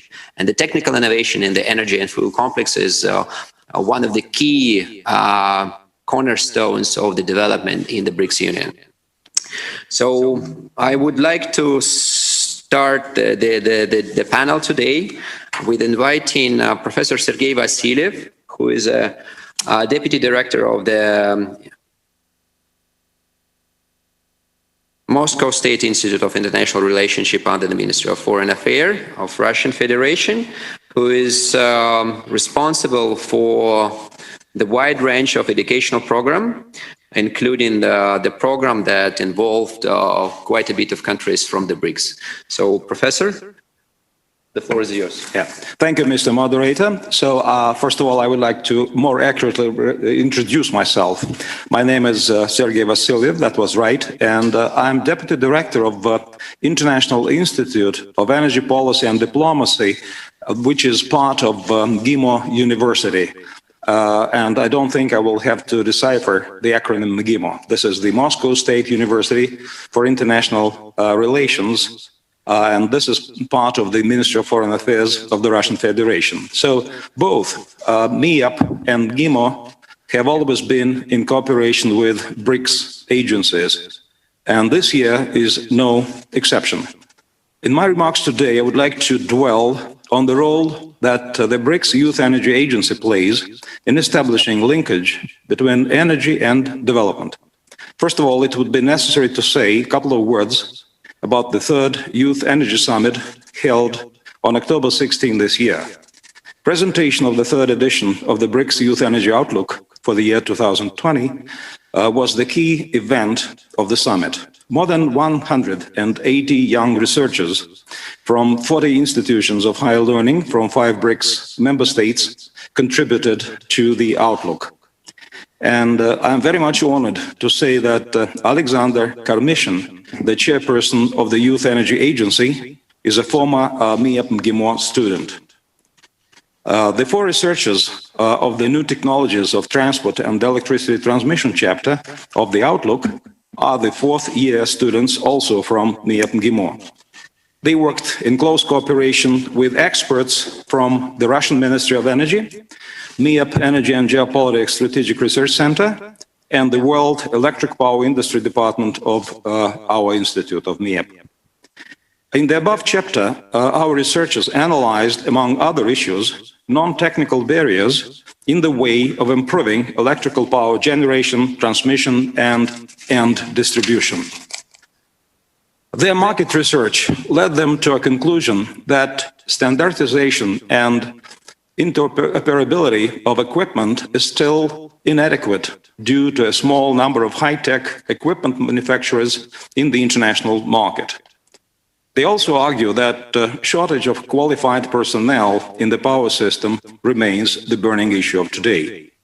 They also note inadequate investment climate, absence of investment incentives, low project financing that depends on the regulatory framework and other fiscal regime barriers. Administrative barriers such as bureaucratic authorization and approval procedures are also considered in that article and as barriers. In their conclusion, the authors say that the centralized random generation will grow and that large storage facilities for electricity are feasible and will change the design principle of power system. Wind and solar energy can be stored and used during peak hours as well as at any time when it is required. Energy storage equipment can be optimally located close to generation centers. By far, more MIAP students are involved in research projects at the MIAP Center for Strategic Research and Energy and Digital Economy. So the center is engaged in research projects offered by oil and gas majors. For Rosneft alone, we have analyzed international experience of practical application of artificial intelligence and digital technologies at all stages of implementation of upstream production projects. Rosneft Research Board contracted us to make a comparative analysis of current international legal framework regulating licenses, licensing, exploration, and development of oil and gas deposits located beyond the boundaries of the Russian Federation in the states of Latin America, Africa, Asia, and in Europe. For Transneft, we have completed several major research projects, such as a comparative analysis of legal regimes regulating trunk and regional pipelines in North America, Asia, and in Europe. Also, international market analysis of oil and oil products transportation services, and several other projects. In paragraph 4 of the communique of the Brics Energy Ministers meeting held in Moscow on October 14 this year, the ministers say, quote, "We will actively engage in cooperation on capacity building through establishing direct links between relevant agencies, research centers, and sharing best practices. Will promote academic and student exchange in the energy field and continue to support BRICS Youth Energy Cooperation."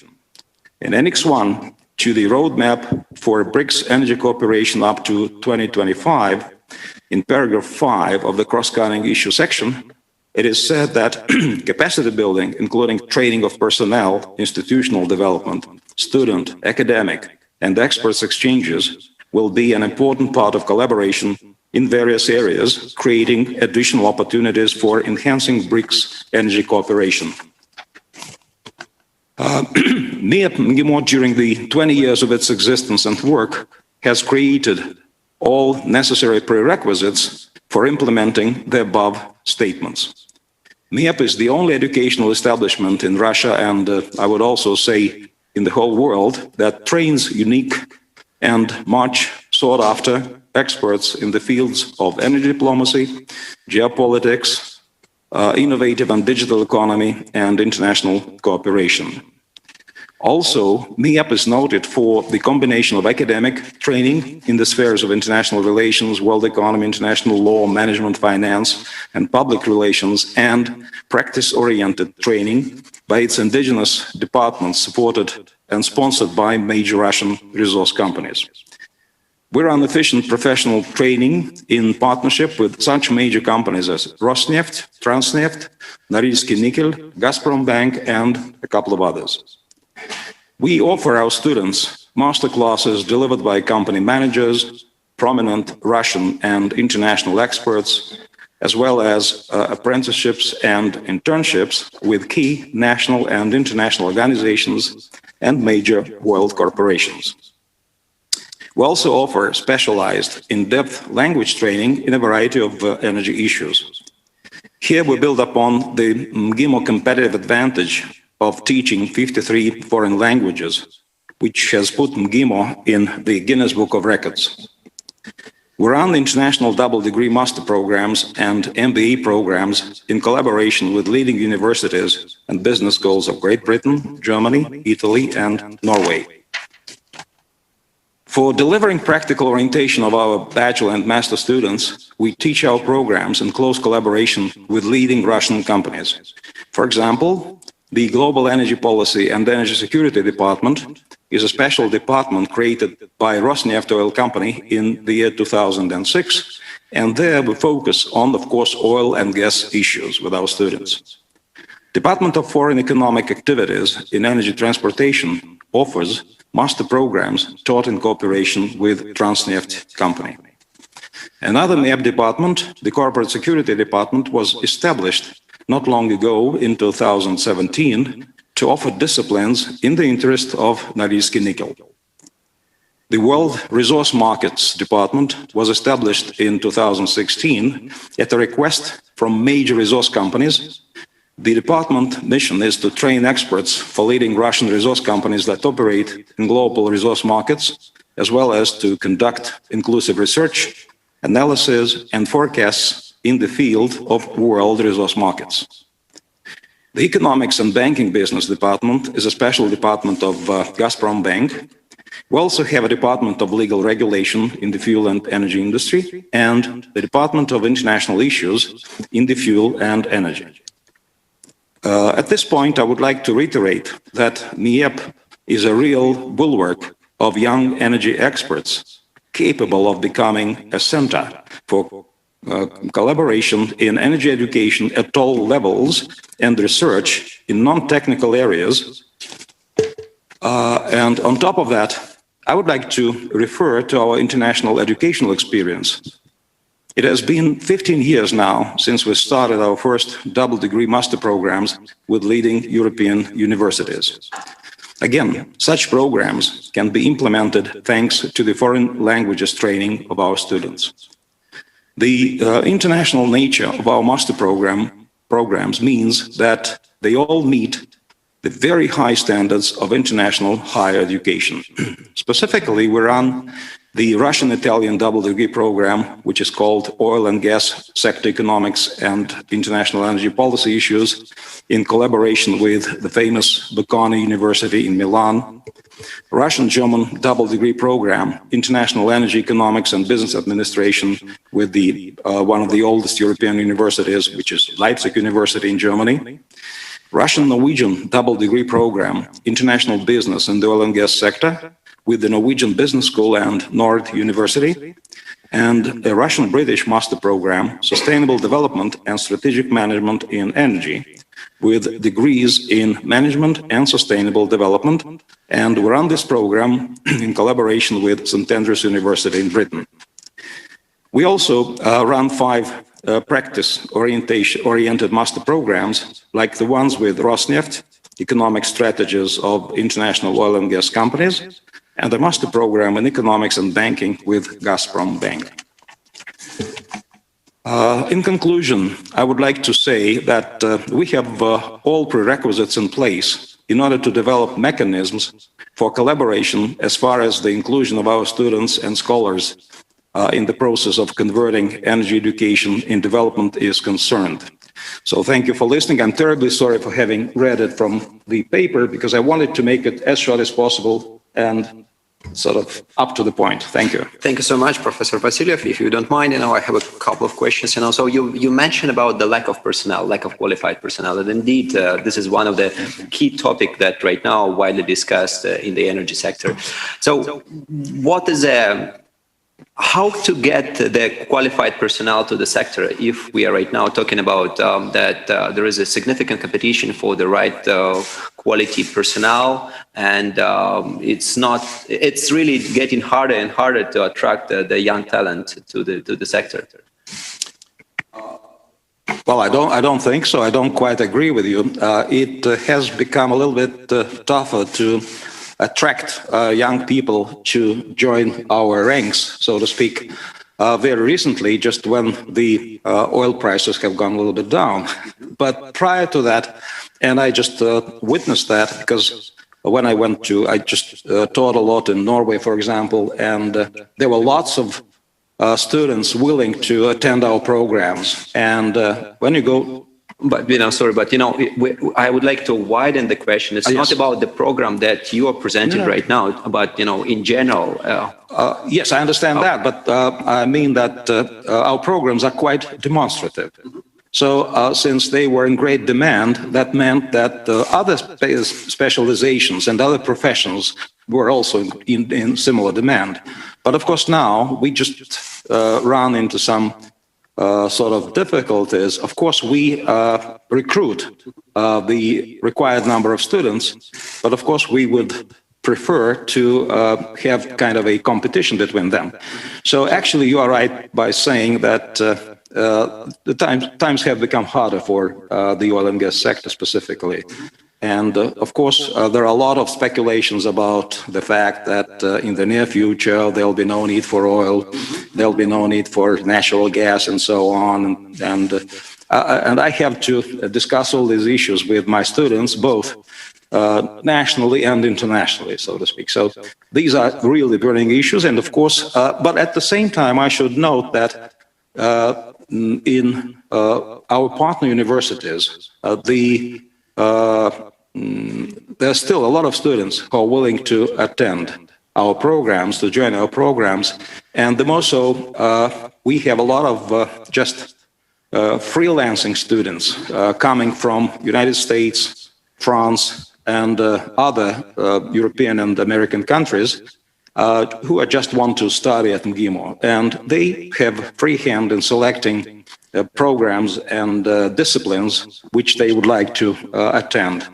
And besides our conscript sort of students, we have a lot of freelancing students coming to our disciplines, which means that there is still great interest in the energy sector in general terms, and of course in the oil and gas sector as well. But of course I should say that you can, watching students from different countries, I would say that, for example, from Germany, of course, they are all sort of, I don't want to use this word brainwashed, but still they are really focusing on renewable energy resources, and they are against fossil fuels, they're against oil, they're against nuclear energy. But at the same time, when you talk to Italian students, and especially from Milan, and there are universities which are basic universities for ENI Corporation, which is the biggest energy corporation of Italy.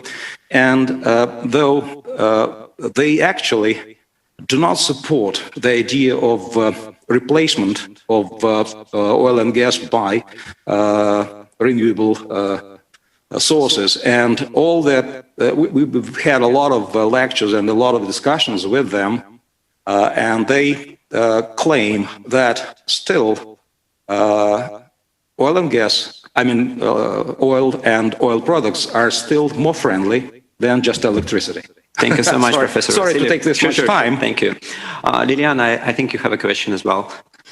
Professor Vassiliev, I wonder, what is your opinion about how prepared our higher education institutions are for the professions of the future? Because energy industry is quickly modernizing. We see digital transformation. We see other changes. So very soon we are going to need operators of virtual power plants, specialists working in the virtual oil fields, and so on. So are you prepared? Are your partner institutions prepared for these future professions? Yeah, thank you for this question. This is just, you hit the nail right on its head, as they say. Unfortunately, I should admit that we're still lagging behind. And for example, when we went to Italy and we went to the headquarters of ENI Corporation, and we learned about the biggest computer in the world for big data analysis, which was built not far from Milano by the ENI Corporation, and that was a tremendous thing. And the capacity of this computer is, I'm not a computer sort of person, but it's very impressive. So what they can do, they can form visual images, 4-dimensional visual images of deposits. So based on the interpretation of the seismic information. And no other computer in the world can do that. So this is a very progressive thing. And there is another big thing, that they have fed to that computer and hooked to that computer all their units located in 70 foreign countries. So therefore, this computer is the one and the only manager of the entire ENI corporation system across the world. And they claim that the profit which is made by this computer and this managerial system is no less than $2 million dollars a month, because they manage everything. The filling stations, technologies, everything. So I'm sorry again for being this long. Thank you so much, Professor Vassiliev. I'm sure that we will continue the discussion about the fossil fuel and renewables, and potentially Dr. Luciana Lozican, who is an associate professor in the economic department of Fluminense Federal University and researcher of the Energy and Regulation Group, will continue this discussion. Luciana has worked in energy economics field for the last 70 years, and his research agenda includes regulation and organization of the Brazilian electricity market, oil and economic development in Brazil, and demand forecasts on the transport system. Luciano, would you mind to start? Yes, thank you. Thank you for introduction, and I'm very happy to be here. Good afternoon. I have a presentation, so I will share my slides.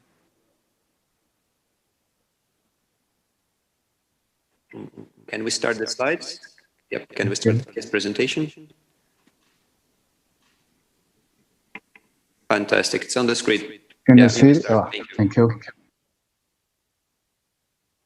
So my presentation, the main focus is on the study that I was hired by the ECLAC and IPEA to study the energy transition in the big countries. And in the end of the presentation, I will focus on the Brazilian case, and I have two more slides on the Brazilian experience and some challenge for Brazil.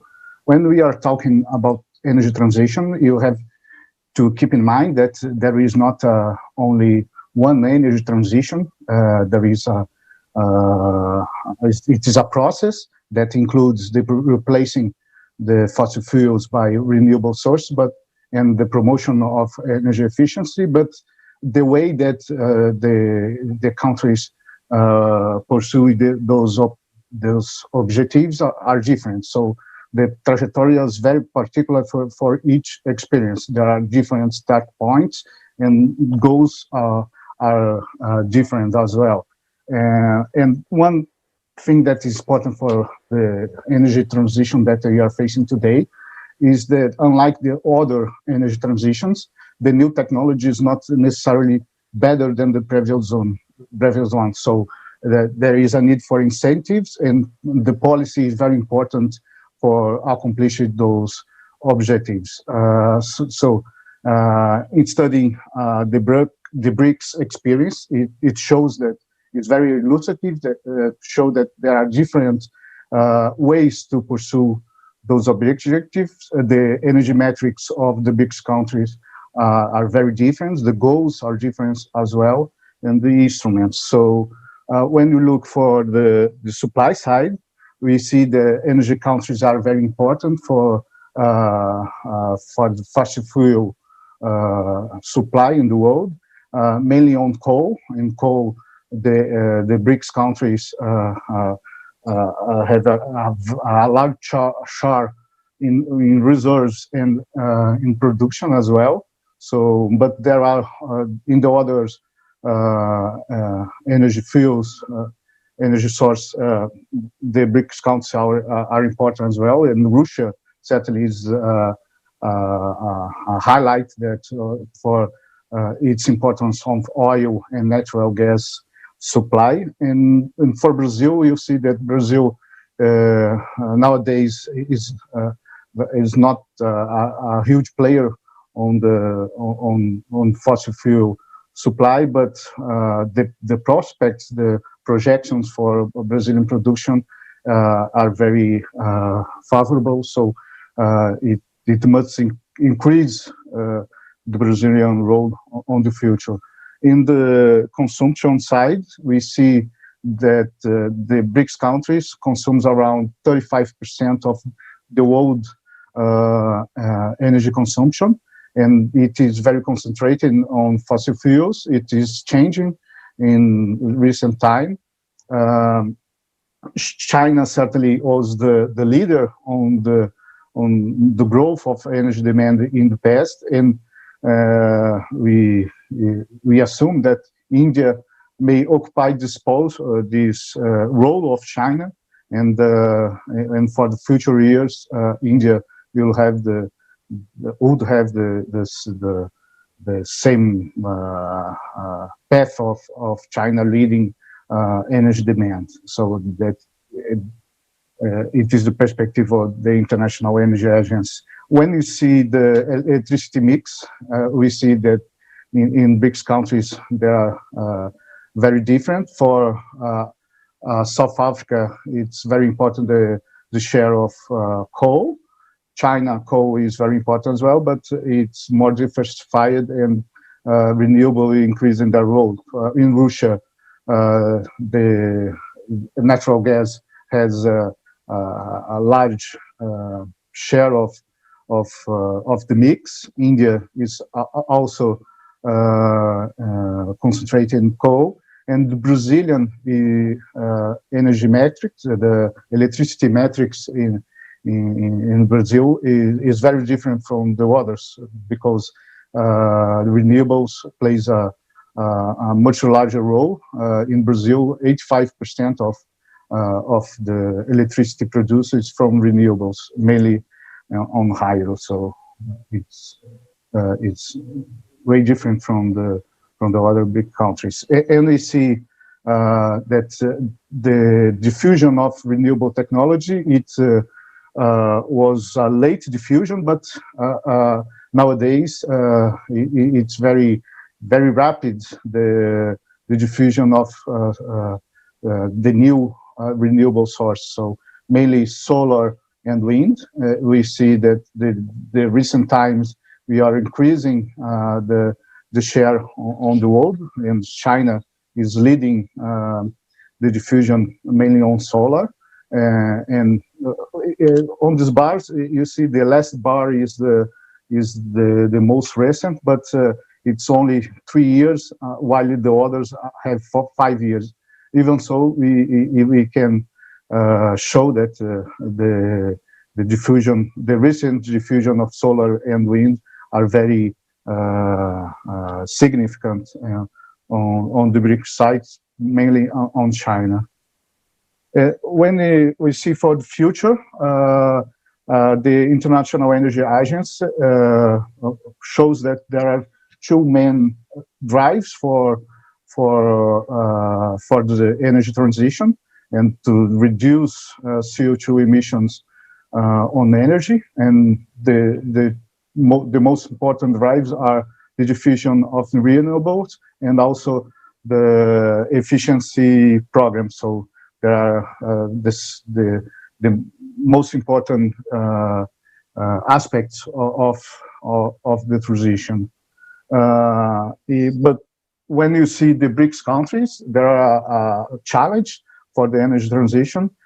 We see that, and we show that fossil fuels is still playing a major role on the energy metrics, and there are some particular challenge for the region.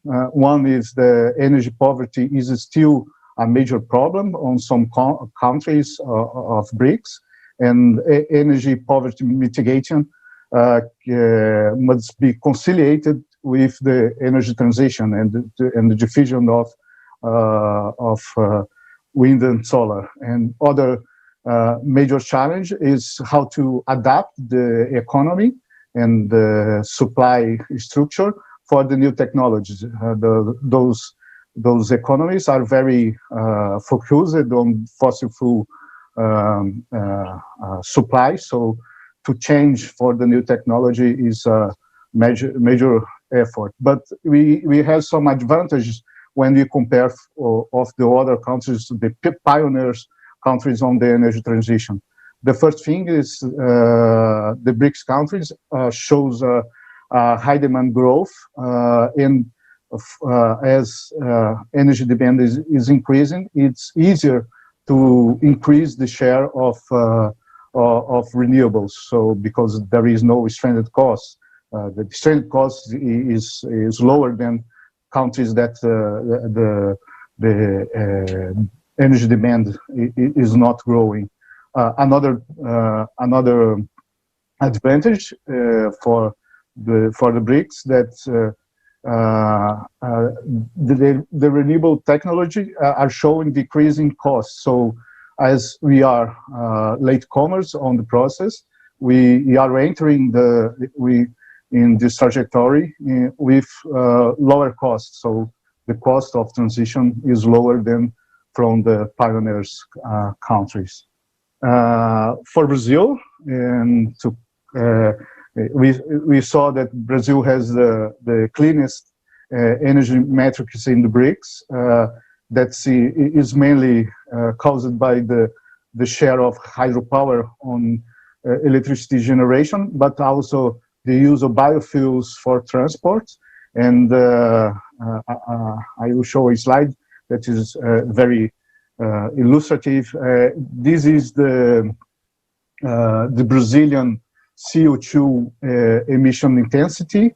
It's the dashed line of Brazil, and we see in the other line is the goal for the International Agency Sustainable Development Scenario, for, the old average. So when we compare those numbers, we see that the objective, the goal of this scenario, of the International Energy Agency scenario, is to reach the Brazilian CO2 emission intensity by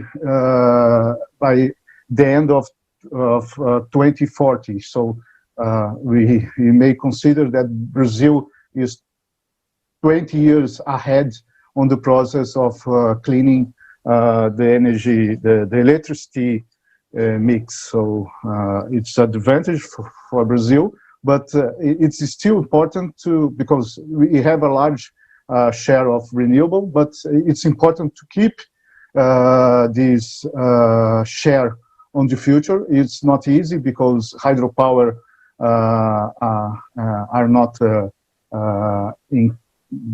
growing, so Brazil must increase the share of wind and solar to compensate the fall on hydropower. In biofuels, we will play a significant role as well, and the Paris Agreement that for Brazil implied on those two main drives. For the Brazilian, when we see the recent evolution of renewable diffusion, mainly wind and solar, that the electricity auctions created a favorable ground for renewable diffusion. It is an efficient mechanism to stimulate wind and solar, but there are still challenges for Brazil for the future. The main challenge is how to deal with intermittency. I'm really sorry, but you have like a minute to complete the presentation, you know. So. Yeah, yes, yeah. It is my last slide. So the two challenges: first is to deal with intermittency. So this the system cost is increasing because the diffusion of wind and solar, and the other challenge is how to improve local content supply. So because Brazil has a long history on hydropower and biofuels, and the industry is already organized, but it's not the same mainly for solar. So it is important to develop local suppliers for these new technologies. So I would like to thank your attention. Thank you very much for the invitation. Thanks. Thank you so much, Luciano. Any short questions? Okay. Okay. Thank you very much. I'm sure that we will continue the topic on the renewables and the energy transition. And the next speaker is Ms. Kanika Chawla. She's a fellow and director at the Center for the Energy Finance Council on Energy, Environment and Water in India. She is a policy specialist working at the intersection of India's two revolutions in renewable energy and in financial markets. She managed the Council's work on renewable energy policy, markets, finance, and socio-economic benefits. Ms. Kanika, please. Thank you. Can you hear me? Yes, we can hear you well, and we see your slides. Thank you. Okay, super. Thank you very much. Firstly, I'd like to thank all of you at the Brics Academic Forum for having me. And I think that Luciano made some really interesting points. So I'm just going to actually follow on from there and try and also talk about how the energy transition in emerging economies and in the BRICS countries plays an important role, not only from a sustainability point of view, but also in advancing the development priorities of these countries. So very quickly to introduce myself, I run the CEW Center for Energy Finance. CEW, the Council on Energy, Environment and Water, is one of Asia's leading policy research institutions, and we work on the use, reuse and misuse of resources across several nuanced program areas, which are now you can see on your screen. Diving right in though, I wanted to talk a little bit about when we talk about the energy transition and financing the transition becomes an important prerogative or an important question, especially for the BRICS countries and other emerging economies around the world, because as we heard from the speaker from Russia, that our economies are quite deeply entrenched in, say, fuels, perhaps I would say of the past or even, at the moment, but highly fossil fuel economies. And so when you think about making the transition, where is the money going to come from becomes a really important question.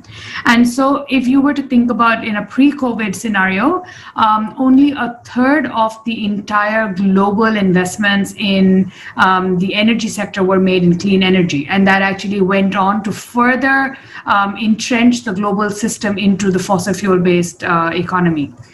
But more interestingly than that is that how a large part of the growth in energy demand was coming from developing and low and medium income countries, but only a very small proportion of that demand was being financed through new investments. So as you can see from the slides, that only 15% of the world's population got 40% of the world's energy investment, but equally 40% of the world's population only got 15% of new investment. And that actually shows the mismatch in where the investment is flowing, and the graph on your screen also suggests that.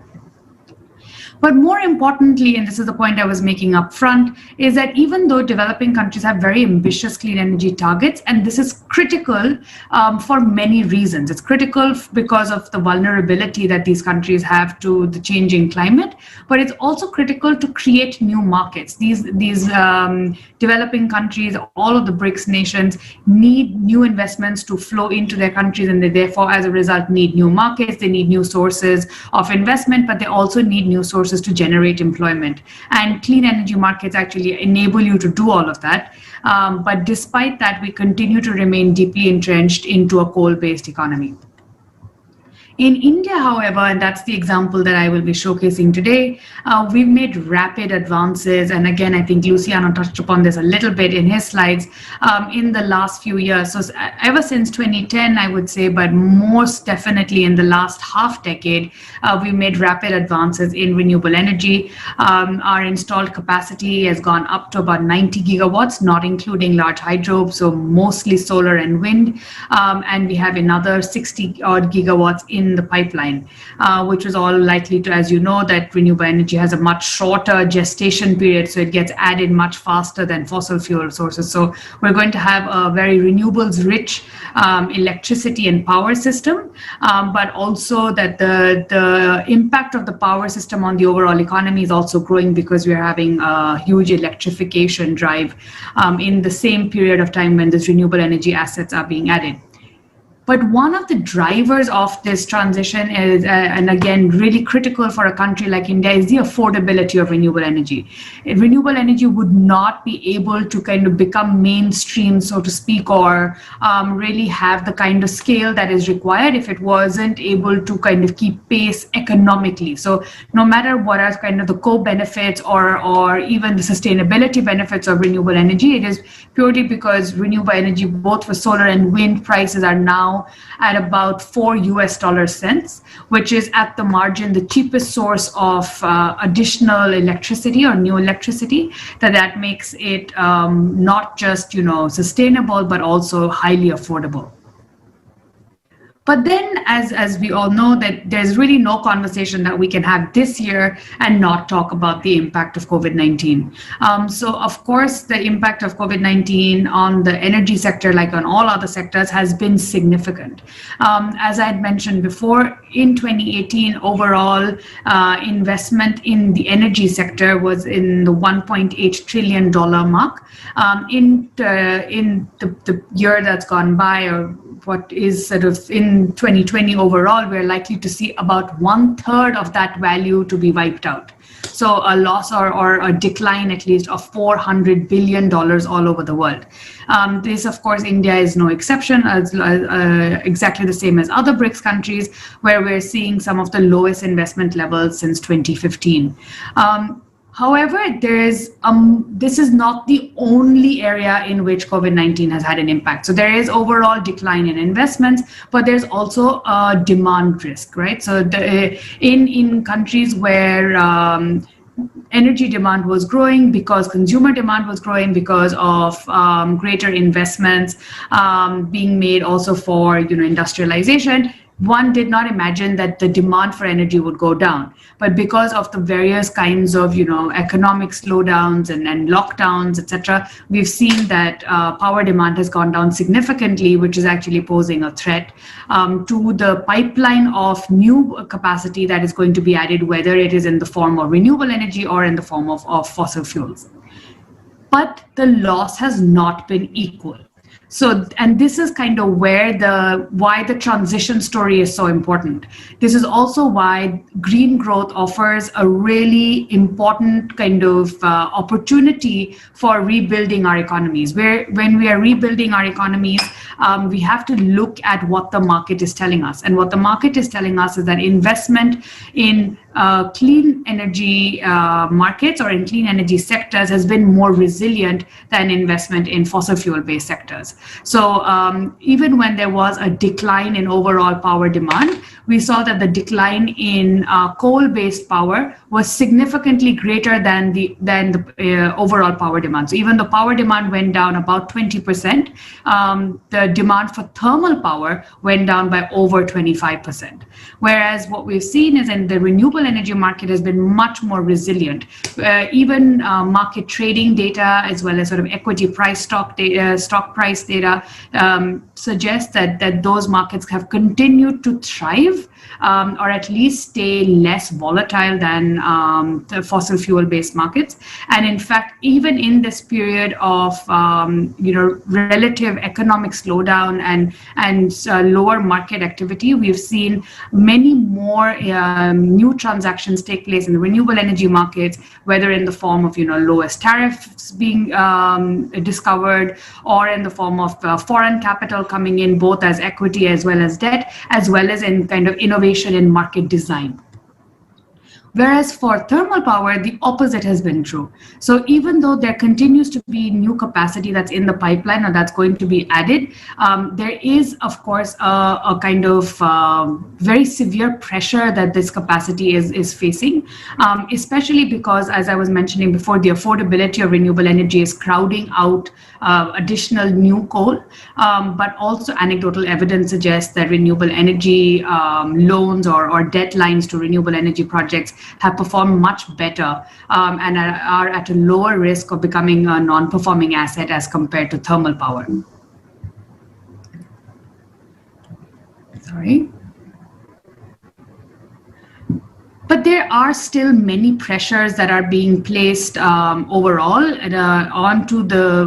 onto the economy as a whole, but then, of course, within that to the power sector, and then within that to the renewable energy markets or to the energy transition. So even though there is an opportunity for clean energy as compared to fossil fuels, overall the energy transition may face an adverse impact because of COVID-19. And this is because, the overall health of the counterparties, because again, as I said, that there's absolutely no part of the economy that is immune to the impacts of what we're facing at the moment.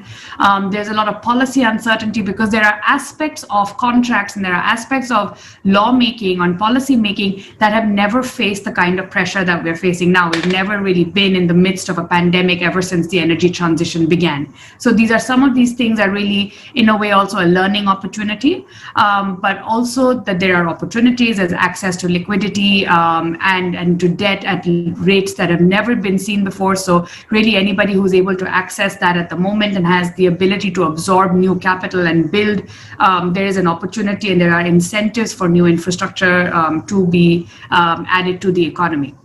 So really then I would say that from our assessment, we're at a crossroad. We're at a crossroad where overall because of what all, the global conversation on the energy transition, even before COVID-19, it was advanced enough where countries were making important decisions. And for instance, China made the decision to be carbon neutral by 2060, and I'm sure we'll hear about that a bit more. But also many countries around the world are putting in measures for advancing the energy transition. So then really are the countries that are not advancing the energy transition, are they going to be left behind? And all of this then further becomes more pronounced when you look at it through this COVID-19 lens, because the number of development priorities have increased. The number of applications for government spending and public money to support economic revival are greater than ever before. So really, I'm going to leave today's audience with kind of 3 recommendations for what can be done for to balance kind of jobs, growth, and sustainability, and to really use clean energy markets as a driver for the economic recovery rather than something that's done in parallel. So one is the role of innovative instruments, is where you can use small amounts of public money in a catalytic manner to attract a lot more private investment, because all of the BRICS countries need investment at scale, and public money and philanthropic money or even money from DFIs is not going to be enough. So we're going to have to use all of that in a way that makes it a really interesting and lucrative investment opportunity for private capital. The other one is the role for comprehensive policy. Like I said, we've faced a lot of pressure on policies and how comprehensive they've been, because policy could not have anticipated what we have seen now. But also we need to stop thinking about energy in kind of siloed ways, like as power versus end-use fuels, or renewables versus coal. Like these kinds of false corollaries need to not be presented. We need to think much more in a comprehensive manner, think about manufacturing, think about job creation, think about skilling, but also think about, trade. And are we going to live in a more insular world? Are we going to live in a more liberalized world? These are all decisions that need to go into every single policy decision that is made. So you can't just make policy decisions that are narrow, but really much more comprehensive. And then the last one will be the role of business models, which kind of flows from the first 2 recommendations that I made. But it's absolutely critical to involve every single household and human being in this energy transition. It cannot just be supply side driven. Governments cannot, governments absolutely must decide how much, how fast and how much renewables they want to add and what investment they're going to make in it. But at the end of the day, consumers in our countries need to demand renewable energy. They need to demand energy efficient appliances. They need to demand electric vehicles. And to do that, we need to offer business models, and we need to offer kind of behavioral solutions that drive this shift. So we need to make clean energy applications something that is aspirational, something that's affordable, but also something that is what households aspire to, right? So we need to create the demand for them. And then really, I think in the end, all of our countries and really everyone who's watching today needs to think about where will the needle come and rest. We will see every country around the world spend much more in order to support their economies through this period of economic recovery. Is that spending going to set us back And are we going to prioritize other things, or are we going to make that spending green and advance the energy transition and use this as a pivot? Again, also on geopolitics, I think that all over the world, we've entered periods of there is a lot of uncertainty, but there's also a lot of mistrust. And does that mean that we're going to become, as I was saying before, insular, or are we going to all play to our competitive advantage and build integrated global supply chains that have held the world in good stead in the past? And finally, investors are not going to invest the way they used to. We have seen decades and decades of investment decision being in favor of fossil fuels over any other kind of energy, only because of familiarity, because of a well operational supply chain. But investors have become much more sensitive to existential risks, and climate change is one of those existential risks. And we're going to see much more green investment than any other kind of investments, and countries absolutely must align with that if they want foreign investment to flow into these countries. So with that, I will stop and take any questions that you may have. Thank you very much for your attention. Thank you very much, Ms. Sanika, for the fascinating report. Any questions? Yeah, please. But please, like a couple of minutes, not more, for the questions. Thank you. Yeah, thank you really very much for your almost comprehensive presentation. It was very interesting to listen to it, but I just have a question. So India and China, before the pandemic, used to be one of the major importers of such oil products as gasoline and oil in general terms. So you're talking about replacing and fossil fuels products and so on, but what measures are planned to be implemented in India in order to minimize or to mitigate the negative impact of cars using a lot of gasoline? So of course now it's not a burning issue because of the low demand for that, but when the pandemic will be overcome, so your people will be driving more and more cars, and that means that they will be using more and more gasoline. So can it be replaced by, say, liquid gas or whatever? We already heard the answer that every household have to demand the electrical vehicles, but please. Thank you. I think that's a really important, and I think that it's not so much yet about replacement because we are a very large. The economy is growing very, very fast. So at the moment, it's only about adding new and additional sources of energy. So we continue to have gasoline, we continue to have coal, but we're adding new things. And a lot of the replacement is actually happening more in the power sector.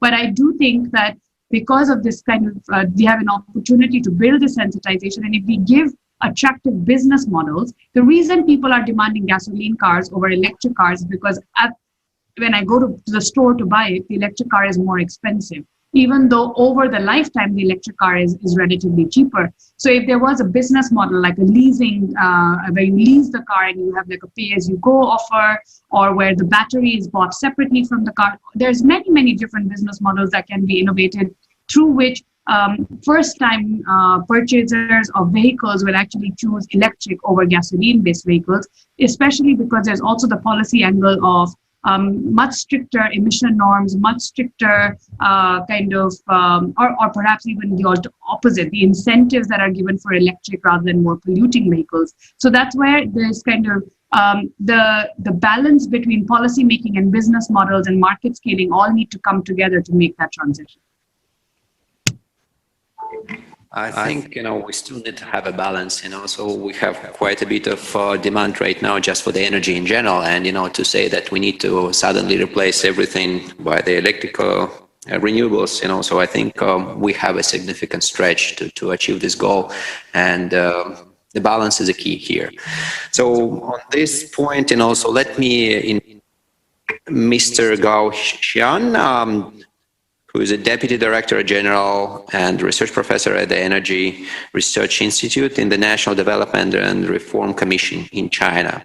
He has been engaged in the energy research focused on energy outlook, energy security, and international cooperation, as well as energy policies and strategies since 1987. I'm sure that you have a lot of insight to share with us today. Thank you so much. Please.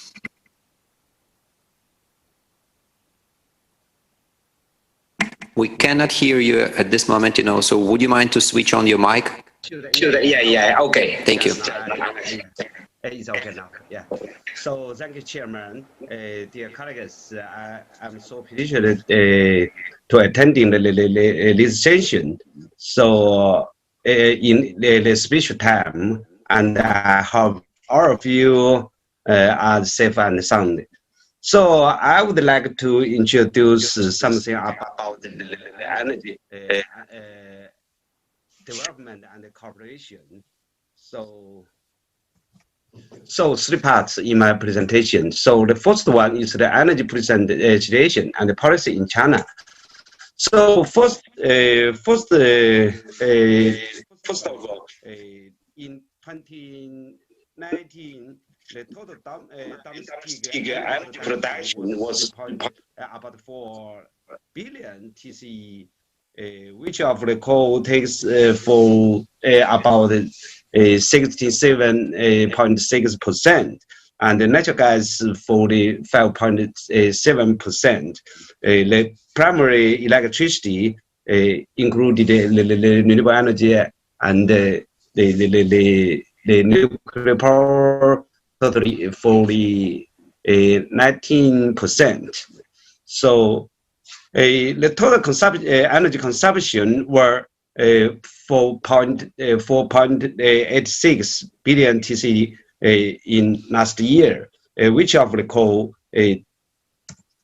take about 58%, natural gas for 8%, primary electricity for 15.3%. The coal is the China's domestic energy type, but the proportion has significantly decreased since 69.2% in 2010 to 57.7% in last year. So,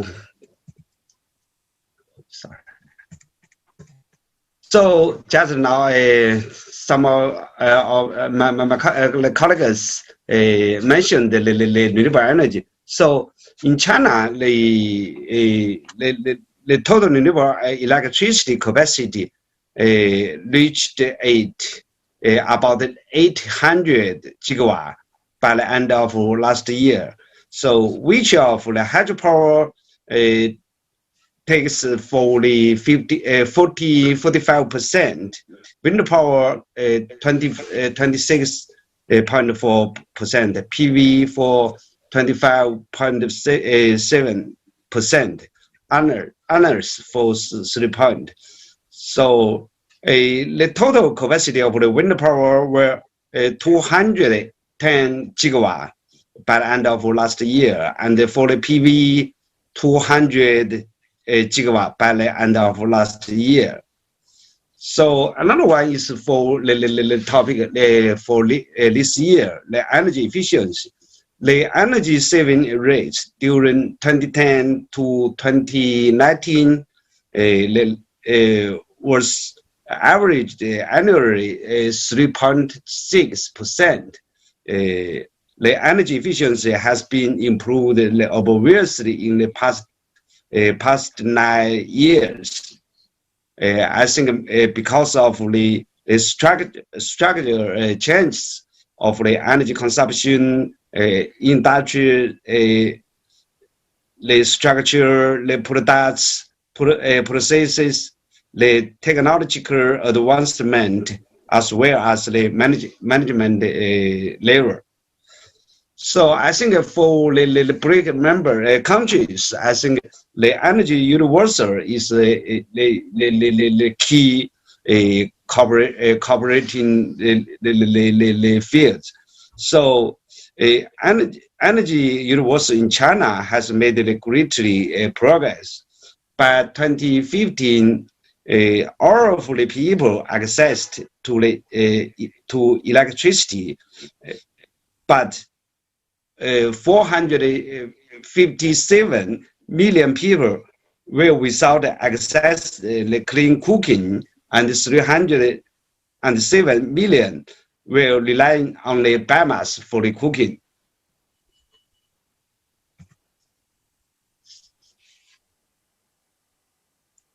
So, sorry. The energy policy in China, I think the general energy policy in China is transition. The direction is clean, low carbon, safe, and efficient. The targets for the transformation are guarantee energy security, the developing clean, low or the free carbon, efficient, and the economical energy system. So in the last month, the Chinese President Xi Jinping delivered a speech at the 75th General Debate of the UN General Assembly.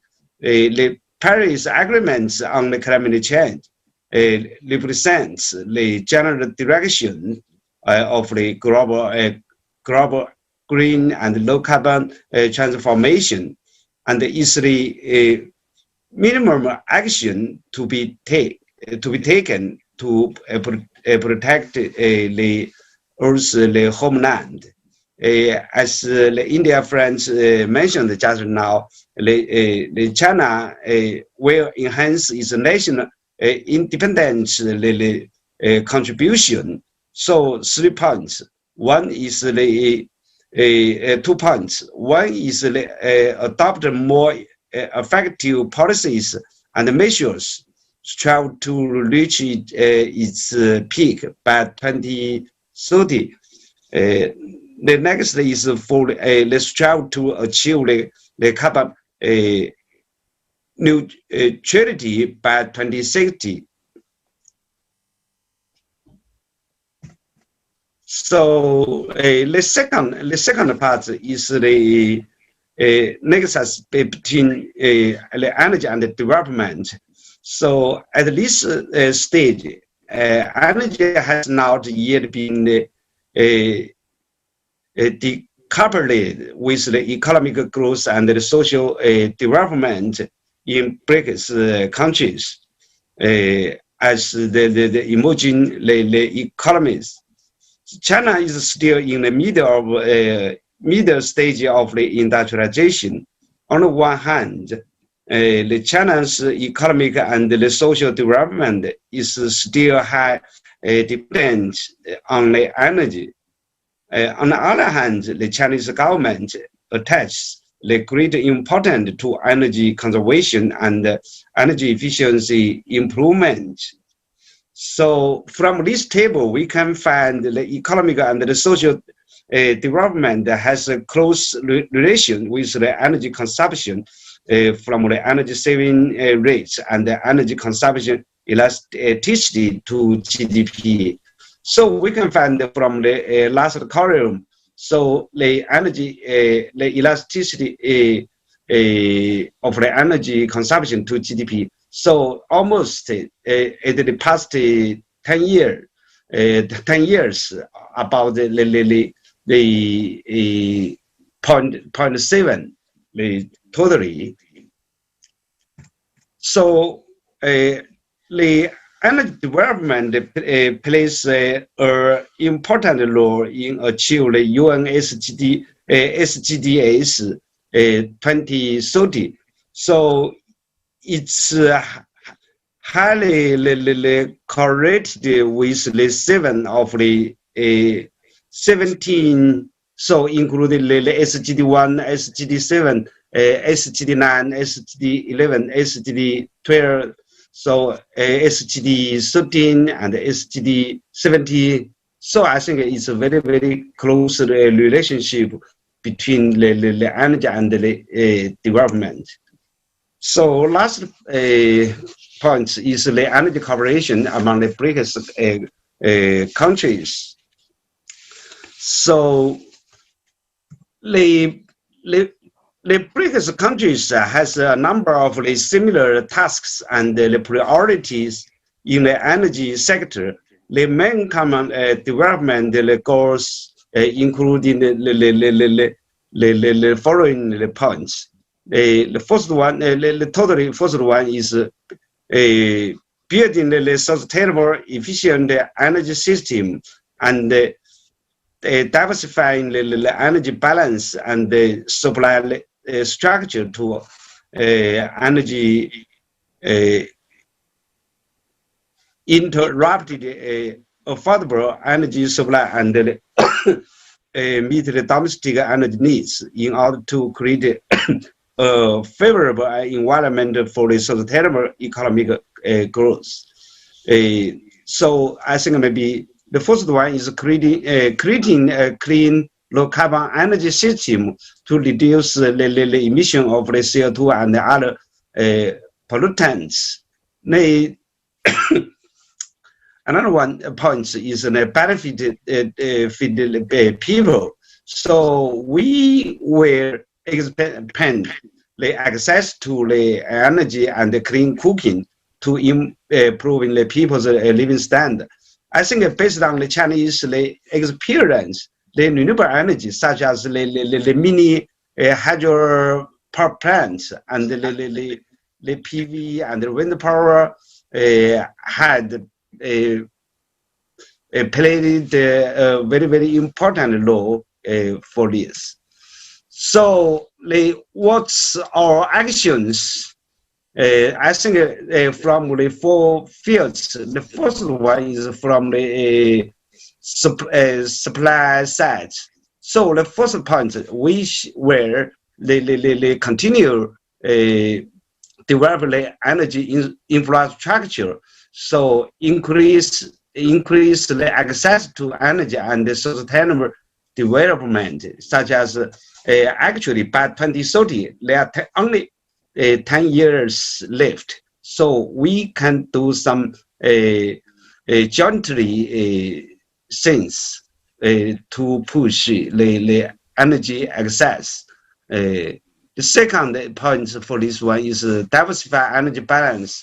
The efficiency of the development, the processing, and the supply of the fossil energy resource. The third point is the development of the renewable energy and the low carbon energy development based on the requirements of the Paris Agreement. The last point for this one is increasing the use of the natural gas in energy mix as eco-friendly and the economic energy fields. So the second field is from the demand side. So we will develop the energy efficiency and the energy saving. So we will implement the energy saving technology from the energy supply chain to the production to the final end use. So I think maybe in the diversification of the energy consumption in the transportation. So I think more and more energy consumption will come from the transportation sector. Another one is for the clean use, the traditional fossil energy, such as the ultra-low emission technology of the clean power. Another one is for the modern core chemical industry. The third point is for the CO2 emission reduction, such as the CCUS technology. So the last point is the action from the energy governance. So we were establishing open multilateral energy cooperation mechanism. So we were improving the governance of the energy sector. So I think maybe there are 5 points. One is deepening the multilateral energy cooperation among the Brics countries and strengthening the partnership relationship. As we know, this year from the Russia side, you have done many things for the Brics energy research platform. So I hope we will refining and detailing the scheme. So more and more detailed. So another one is I think we were promoting the establishment of the Brics Energy Think Tank alliance. So maybe this alliance can be set under the platform. So another one is the increase in the cooperation in the energy science and the technology, and promote the development and the application of the new energy technologies. So the last point is promoting the reform of the global energy and environment governance. So we can do many things jointly, and then we will have more and more the fruits. So that's all. Thank you for your attention. Thank you very much, Mr. Xian. We kind of a bit of lack of time, and also let me switch to the next presenter, Dr. Thokozani Semilane. Dr. Thokozani is an acting director of research at the Africa Institute of South Africa, which is within the Human Science Research Council. Having worked for South African National Park, the South African Bureau of Standards, and the Council for Scientific and Industrial Research, he has in-depth knowledge of biodiversity, ecosystem processes, and business operation of the broad spectrum of organization. He is also a member of South African Brics think tank. Dr. Thokozani, please go ahead. Thank you very much, Foreign Director. Greetings to everyone who is participating in this session, either through visible participation or by listening.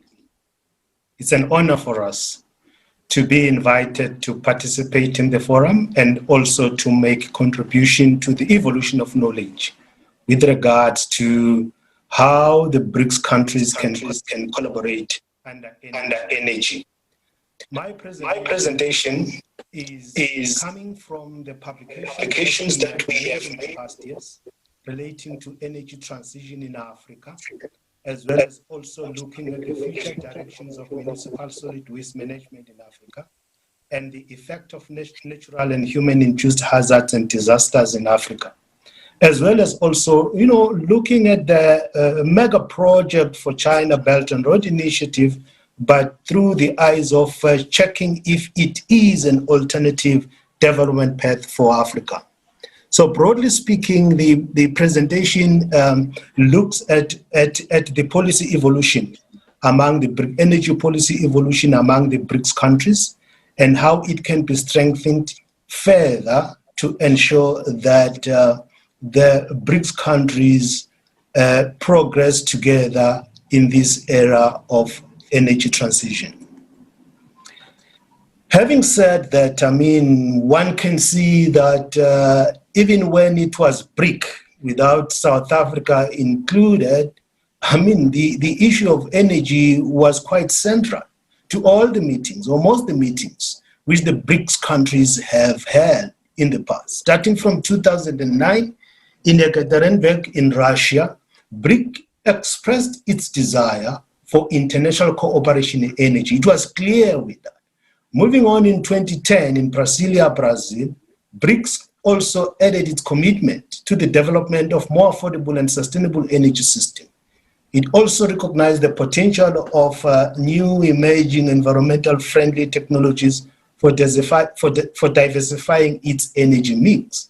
This kind of commitment and emphasis went on up until 2018 in Johannesburg, South Africa. This is just to give a picture of how the BRICS nation have been really persistently emphasizing their commitment on the energy cooperation and using it as a catalyst for development among the BRICS countries.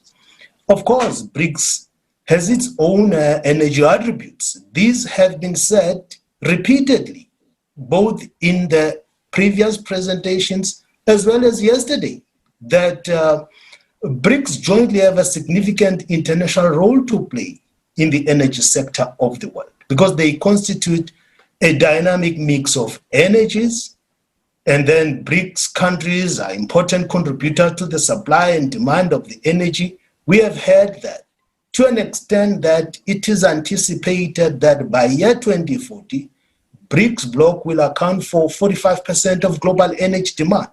This is a significant chunk of the market. Looking at the strengths which have already been shared with us of each and every BRIC member state, it can be indicated that within BRICS, China is the largest producer of hydroelectricity, solar power, and wind. This goes together with the expertise and the technologies which each and every one of the BRICS member states have developed over the past years. India ranks second after China in the production of renewables. Again, this is indicative of India's significant role it can play in terms of promoting the renewables within the BRICS member state. Brazil is the leader in the production of biofuels, we know that, which it mixes with hydropower that is supported by wind and solar. And South Africa has developed an ambitious integrated resource plan, and which really still projects that by 2020, almost 60% of South Africa's electricity will still be generated from coal. Now, if you look at all, particularly China, India, and South Africa, again, it has been indicated that they still derive a larger portion of their energy and electricity from the fossil fuel. However, all big BRICS countries are still heavily reliant on hydrocarbon as the primary source of energy. This actually means or create an opportunity for BRICS countries to collaborate more in terms of coming up with the technologies that will take the BRICS nations out of their heavily reliant on the fossil fuel.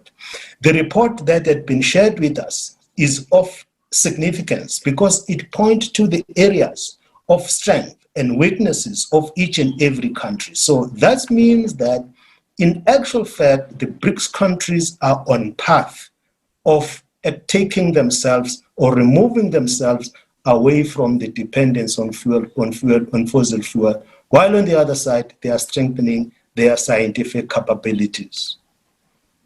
Among BRICS countries, now when we look at the policy of each and every BRICS member state, it stuck out that Brazil has stable policies and is the leading producer of biofuels as well as hydropower, with additional support coming from the wind and solar. Russia still needed to improve it in its legal and regulatory framework with more incentives in energy policies. India needs a revision in energy policy and requires extra incentive and consumer-specific energy policies for research infrastructure and energy generations technologies. South Africa, since it still derives much of its electricity through coal, requires an accumulation of experiences on renewable energies so as to use it to reduce its dependence on the coal. While I'm highlighting these, I think the most other important factor of consideration is that BRICS nations need to pay attention to what I can call the peripheral considerations.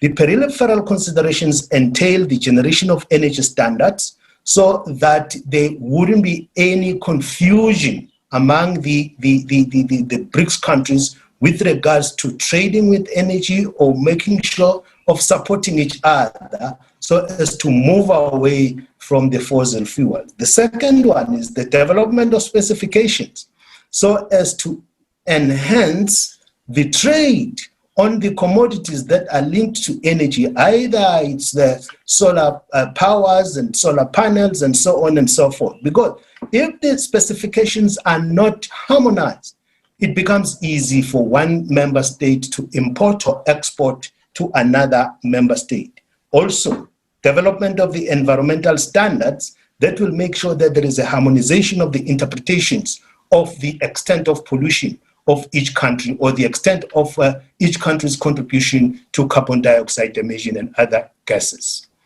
Moving forward, I can say with confidence that if we look at how the discussions have been evolving among the BRIC/later BRICS countries with regards to energy, it is clearly, again, it becomes clear that as early as 2009 up until 2018, there has been some task or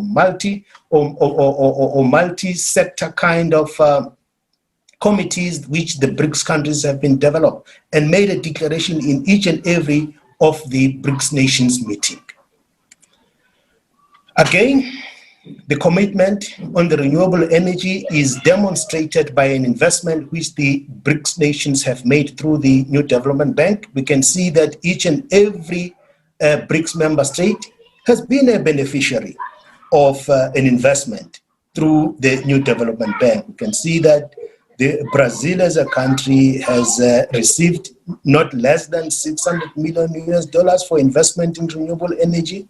Russia, 300, India, 200, China, 81, and South Africa, 180. These are just estimations, but they are very indicative of the fact that the BRICS nations are quite committed to promote the transitioning towards renewable energy sources. In conclusion, just to highlight, as other previous presenters did, what we think and we feel that it's elements that worth consideration by BRICS countries, I can say that. BRICS countries are still heavily reliant on fossil fuels. We cannot run away from that. However, the reliance of BRICS countries to fossil fuels presents BRICS with an opportunity to collaborate more in developing technologies that will help the BRICS nations to reduce their dependence on fossil fuel.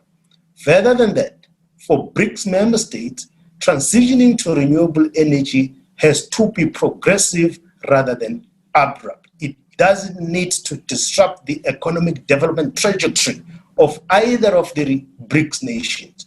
The BRICS countries need to take or be cognizant of that. As a way of strengthening cooperation, co-development of technology must be given considerations. It was quite very interesting to listen to the opening presentations about the institution that is quite committed to build the human capital on energy. And I hope that all BRICS countries will benefit from that opportunity. So as far as energy and development nexus is concerned, BRICS countries also need to redefine their energy positions based on policies and technology strength for energy generation and their desire to reduce carbon dioxide emission and other greenhouse gases. This relates to the formulation of standards that I've hinted, because if the BRICS countries sit back and not develop their own standards, somebody else will impose the standards to them.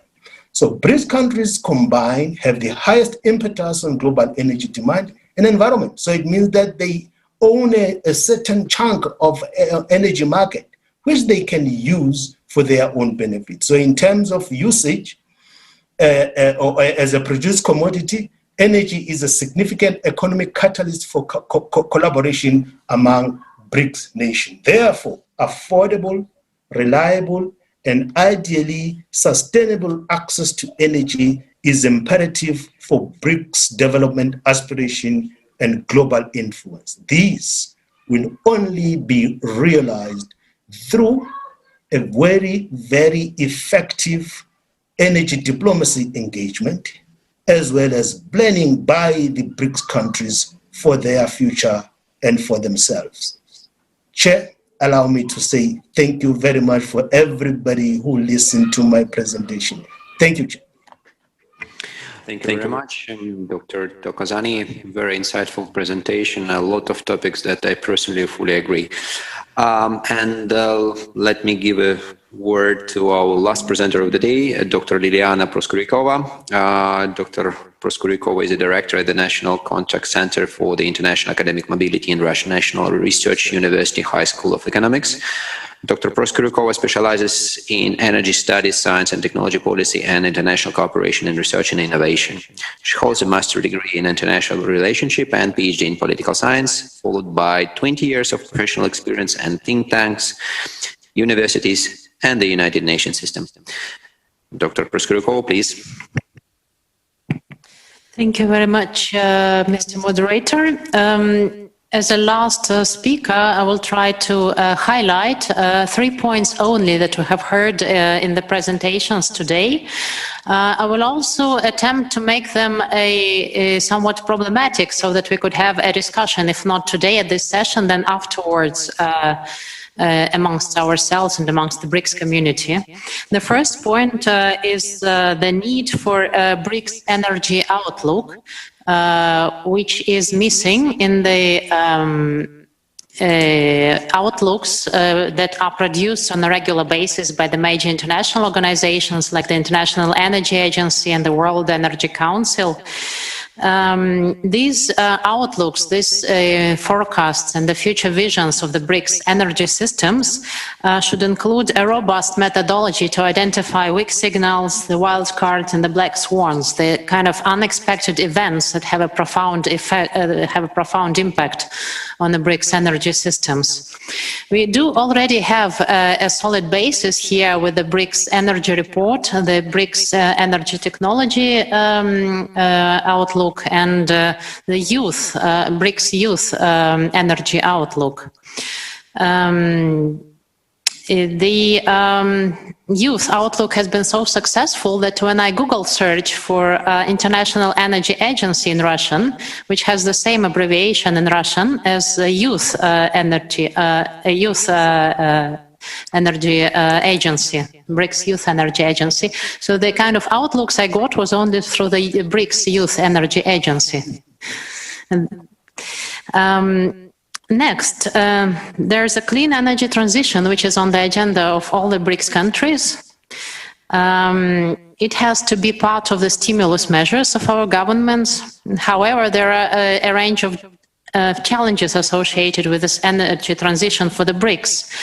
First, challenge is that 2 countries within BRICS, this is India and China, they are responsible for the highest energy demand in the world, the 2 countries that have the highest energy demand in the world. And obviously the existing clean energy technologies are not going to fulfill, to provide for that demand. The other 2 BRICS countries, this is Brazil and Russia, they are somewhat dependent on the export of fossil fuels. So they would not be ready to give up this dependence in the medium term. So 2 countries which could not satisfy their demand with the existing clean energy technologies, and 2 countries which are dependent on the export of fossil fuels. So perhaps we are going to look for more renewable energy sources such as hydrogen, which is being actively debated amongst the BRICS as well. We are going to look for cleaner ways to use fossil fuels, such as carbon capture, use and storage and other technologies. And we are going to look into the new ways of financing this clean energy transition. Finally, my third point is about BRICS energy cooperation. So far, it has been proclaimed substantially at the policy level, but what we need to exacerbate that cooperation is to transmit it from the policy level down to earth, to research organizations, to companies. So for research organizations, we do have a mechanism to support that cooperation. This is the BRICS Framework Program that funds multilateral research projects. And we do have Energy Research Cooperation Platform, which also is a platform to unite BRICS researchers. At the company level, we do have Development Bank, but this is a very limited kind of source to which only a few companies can tap. So perhaps there's more to be done at this level to support cooperation at the company level. So thank you very much. Thank you so much, Liliana, for excellent summary. And then I would like to do a couple of closing remarks, and also that we talk a lot about the energy transition today, and it was even highlighted yesterday during the Mr. Putin speech. But we also need to remember that there must be equal opportunities for all countries to achieve SDG 7 goals, and there should be a balance between the energy transition and the utilization of the current energy mix.